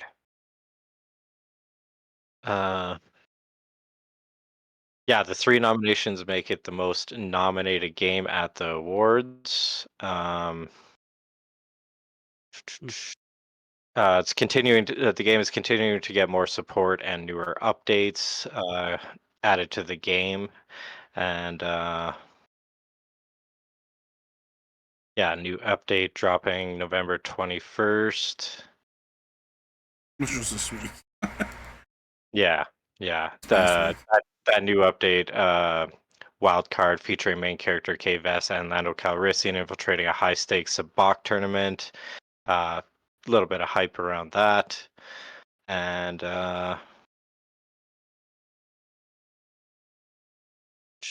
yeah, that's about it from this article. Yeah, so yeah, it's good that stuff is getting out there, but like we were saying before the stream, Eldor, you were kind of surprised that they're nominated, eh? Well, I mean, considering what they're nominated for, I mean, it's what did it say here? Best performance. That one, I'm a little. I don't know. Best action adventure wasn't that me. I mean, it wasn't that great a game, but it also had a lot of bugs in it. But I wasn't really compelled by the story. But it says innovation and accessibility. I don't know what the hell that means, honestly. So, Yeah, I think it just means that they made some kind of. it's just I think it. a Well, made it's up saying award. that they made new technology, such as a new controller or something for people that have disabilities, right? That's what it means. okay, I mean, I could see that. I'm not sure. And I'm that not sure exactly what they did as far as that, but they must have done something. I mean, hey, from the one thing that you did mention here was right here where it said they can continue to support newer updates. And there more content being added to the game. Um, when I played it, it had just been released. Like I said, it was buggy. Gameplay was very rough. And add that to a story that wasn't overly gripping, and it made for something that just didn't want to play. With the updates that have come through, apparently, maybe they've cleared up all those bugs, and maybe things are a little more streamlined. Yeah, Maybe maybe. maybe I need to go back to it. But also, Also, I was saying before, it does speak to the competition. Like maybe the other games that it's up against are not that great. I Possible. find that hard to believe because I mean, Elden Ring has been a huge game for a long time now, and this was an expansion on that, which I heard was very good. And that game, Black Myth Wukong, I've heard nothing but good things about that game. Yeah. So Yeah, it didn't list that as competing nominations for those though. It was just oh, let's see here. Best action adventure was what? Astrobot, Prince of Persia: Lost Crown, Silent Hill 2. Silent Hill 2 and Legend of Zelda. Yeah, I'm a Legend Oh, of Zelda fan it's myself, so yeah, it's possible those other games are just not specifically that category. Like maybe they're fitting more into a different category. yeah. I mean, I guess it didn't say Outlaws was Game of the Year either. So Right, right. Actually, I think that is gonna go to Helldiver 2. It's my prediction. no, we can see what happens. I mean, yeah, we'll see what happens when we get there. But hey, like I said, maybe I'm missing out on something now that things are fixed. Hopefully, it's better. Maybe I'll take another look at it. Maybe it'll end up being everything I thought it wanted to be. So Yeah. yeah, we'll see. Andy. I haven't played it, so I don't know. Fair enough. Usually when we talk about the game stuff, like I haven't played it. I mean, I do again eventually want to get to playing these games, but it never pans out. You know, I'm still itching to play the second Jedi game, and I still haven't done that yet. Like, so I don't know. It's it'll be. I know it's on sale right now on Steam because of Black Friday stuff. It's like I think it's Outlaws is? Outlaw. Or Yeah, it's dropped yeah. like $20 or something Hmm. from its price. But at the same time, it's not going anywhere either. So it's not no, like that's true. Maybe I by the mean, time I get to it, it's going to be like fully fixed and all this new content added to it, right? So I don't know. We'll see. yeah. We'll see. I do want to play it. I'm not saying I don't, but I mean, I was also when we were talking about before we started the show, I was also surprised because I mean all the backlash the game has gotten, and it gets these three awards, and I'm like, okay, well, I don't know. Well, Maybe nominated, not necessarily winning them yet, oh, but so they're in the right. So they're okay. yeah. Anyways, they got Yeah. nominated for it. Yeah, but so Probably yeah, not going to win any of it. yeah, but you still got to do something to get yourself there. So I mean, That's true. Yeah. I get you. So I don't know. Like, but yeah, I mean, why don't we get to this last story here and we can call it a night. okay, I'll do the last one because Okay. I guess yeah. Anyways, so Star Wars Visions is returning. So season 3 of Visions returns with 9 Japanese shorts. Excuse me. In an announcement of Star Wars on StarWars.com, Disney and Lucasfilm have revealed that Star Wars Visions will return in 2025 with 9 new episodes and 9 different Japanese animation studios. The studios involved are a mix of returning alumni and new creators. Starting with the returning animation studio, we have Kamikaze Aduga, previous episode, The Duel. Now I can't remember what these. I remember the twins, and I remember actually the Yeah, the twins was the one with the like whip lightsabers and they're on the outside of the ship and stuff. The Ninth Jedi is the one with when all the Jedi's turn to like Sith. Yeah. Like red They have lightsabers. the And the Village Brides. Yeah, That where was they it. had that like wedding, and then there was like some kind Right. of like Giant creature or something. force creature, yeah, thingy. The duel, I don't remember. Is that the old guy, or is I that? think that's the one where they go on the mountain and fight that old Sith. I'm not sure though. Is I that the believe one they that it might be elevated? it. Actually, now that I see that it's the Kamikaze Duga, that Yeah. is the one that's the first episode in black and white with the Sith. Oh, is it? Okay, Yeah, okay. yeah, yeah, The yeah, samurai one. Okay, yeah, okay. the samurai one. That was like one of my favorite ones. Because I remember that studio is my favorite of the bunch, Okay, or okay. the episode they did was my favorite of the bunch. Yeah. All right. So Kamikaze Duga did the duel. Kinema, Citrus Co., The Village Bride, Production IG did The Ninth Jedi, and lastly, Trigger did The Twins. So those are the returning ones. For the new creators joining the series, starting off the list is Anima in co-production with Kamikaze Duga. Anima has credits in Akira Toriyama's last work, Sandland. David Production is next, most known for its work on JoJo's Bizarre Adventure. Polygon Pictures is third, a studio that has worked on a number of 3D CG Godzilla projects.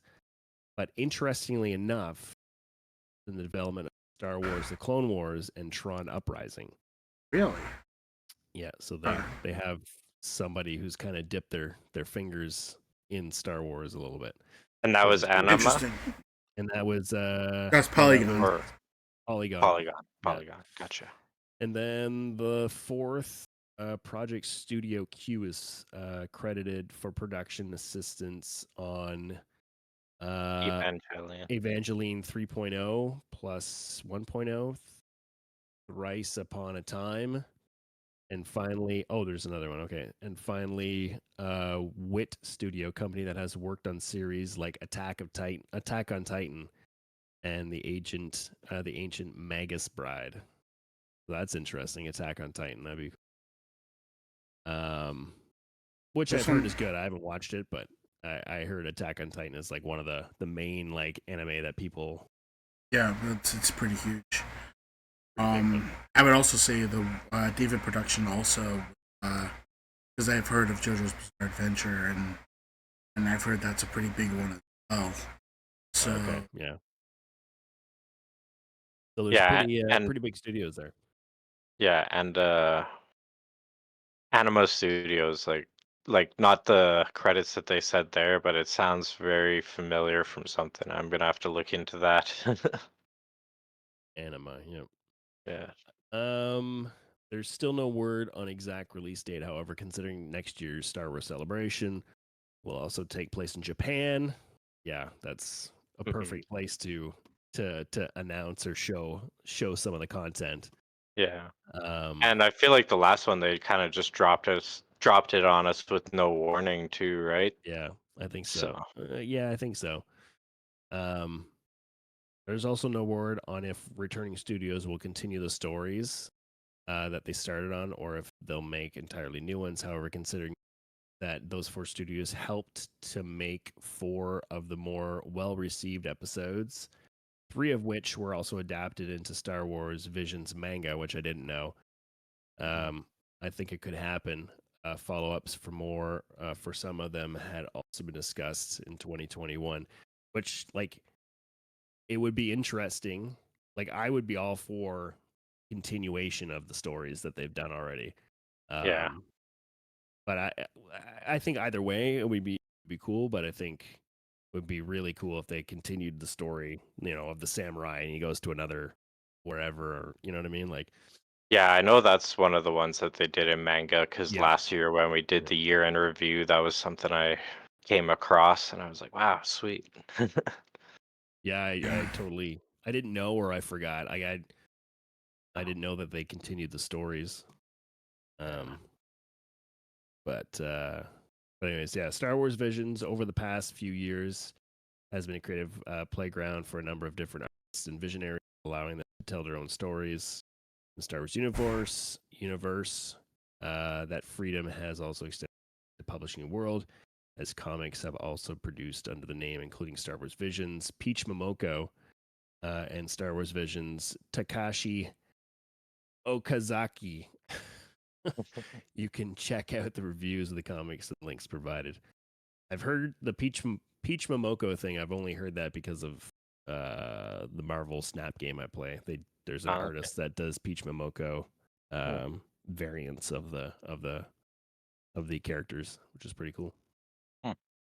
Okay. Yeah, clicking on the link there, it shows some like kind of like pastel coloring style to the comic books. It looks kind of neat. Or what, the Peach Momoko? Yeah, Yeah, it's like I just clicked on the link thing that it shows there. yeah, it's yeah, it's a unique style. It's Mhm. pretty cool. Yeah, but it's good artwork, that's for sure. Anyways, yeah. I'm excited for this. I love Visions, man. It was all good. Yeah, I might Yeah. rewatch those just because they're so good. Yeah, I don't know if I was expecting it to be as good as it was when I first heard about it. I mean, I was very interested in the idea of it though, and like you guys said when you were going through like the duel, I loved the duel. I thought it was great when it came out. It was a great way to even start the whole thing. Yeah, it started the whole thing. Like, it was great. The Ninth Jedi. That's the one that I kept saying. God, they need to find a way to continue this story. I want to know. I want to know where this goes. So, like you said, a continuation of that story into season 3, into the volume 3. I'm 100% down. If it was chapter 2, let's go. It's the first one I'm gonna watch. Yeah. The Village Bride actually was my biggest surprise from that first season. I actually remember it was the one I thought I was going to be least interested in, and I ended up enjoying it 20 times more than I thought I was going to. And it ended up being a much better story than I expected. And the twins, I think I remember the twins. That one was good. I just don't think it was one I was as excited about afterwards. But Yeah, it definitely like bent away from like the laws of Star Wars, like with very strange physics to their lightsabers and all that kind of stuff. But yeah, but I mean, I didn't hate it, but I would say out of the 4, it would have been my least favorite. But that being said, yeah, I'm on board. I've become, since I started watching those, I've actually started watching more. nice. So I've been watching anime too, yeah. So it's got me more interested in the genre. I'm excited to see what they're gonna drop in here. Yeah, that the Visions Takashi Okazaki one that you posted in there. That's neat. I like that. Yeah, that's cool, right? Yeah. Yeah. Yeah, I'm really looking forward to see. I hope that one they do follow that same story, because now that it's also in manga, they at least have somewhat of a story built to go from. So yeah, I hope they do. Because I like that story a lot. That was cool. The Ronin. Yep. Yeah. All right. So, you guys want to add to this?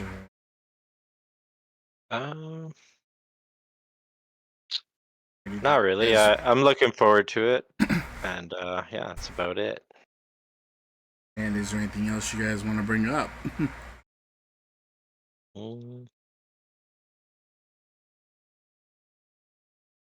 More droids.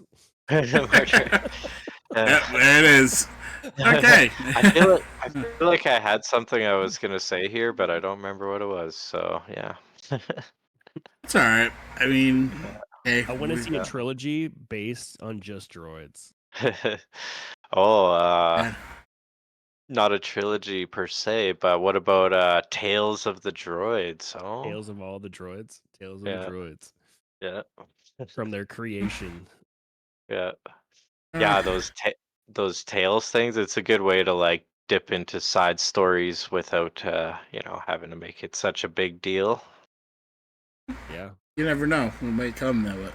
Might get those one day. So Yeah. but that being said, I know we kind of went a lot later than probably expected tonight. But I think we're gonna call that So an tired episode. tomorrow. I'm so sorry, man. But we're gonna call this one an episode. I want to say thank you guys once again for joining us. I know we've been a little off our schedule, but we're going to try to get back into it.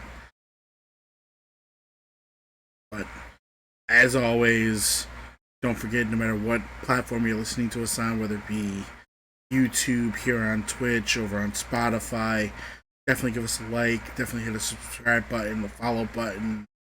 Let us know that you enjoy what we're doing. Definitely comment. Have suggestions that you think would make this show better. We're always open to listening to it. But we're always happy to interact with you guys. Definitely want to know more. So just keep in those likes and subscribes. Let us know that you're interested in what we're doing, and makes us more excited to get out there and do more of this for you. That being said, my buddy Swampgrass, where can we find you? So I'm not streaming as much as I have been over the past 3 years, but maybe like 3 to 4 days a week, but in the same place, twitch.tv/swampgrass420. Just yeah, not really doing it every day like I like I had been for such a long time, but I'm still out there pretty consistently. So come on by, hang out. Let's play some Star Wars Galaxy of Heroes, Marvel Strike Force, and potentially other stuff. And Andy Beads, what about you, my friend? I am on twitch.tv/Andy_beads. And I'm on 2 nights a week, or 2 days a week, Thursday nights at 6 p.m. Eastern Time, and Saturday morning, 7 a.m. Eastern Time. App. Marvel Snap, the card game. So come on by, bring some or whatever you drink. I drink coffee, so. Nice. But come on by and hang out, yeah. Nice. And I am Darth Eldor. You find me on twitch.tv /Darth Eldor, Darth_Eldor. And we get on there, just like Swampgrass. I play a lot of Star Wars Galaxy of Heroes. I also jump in, try to play some other things from time to time when I can. And be glad to see you and talk to you.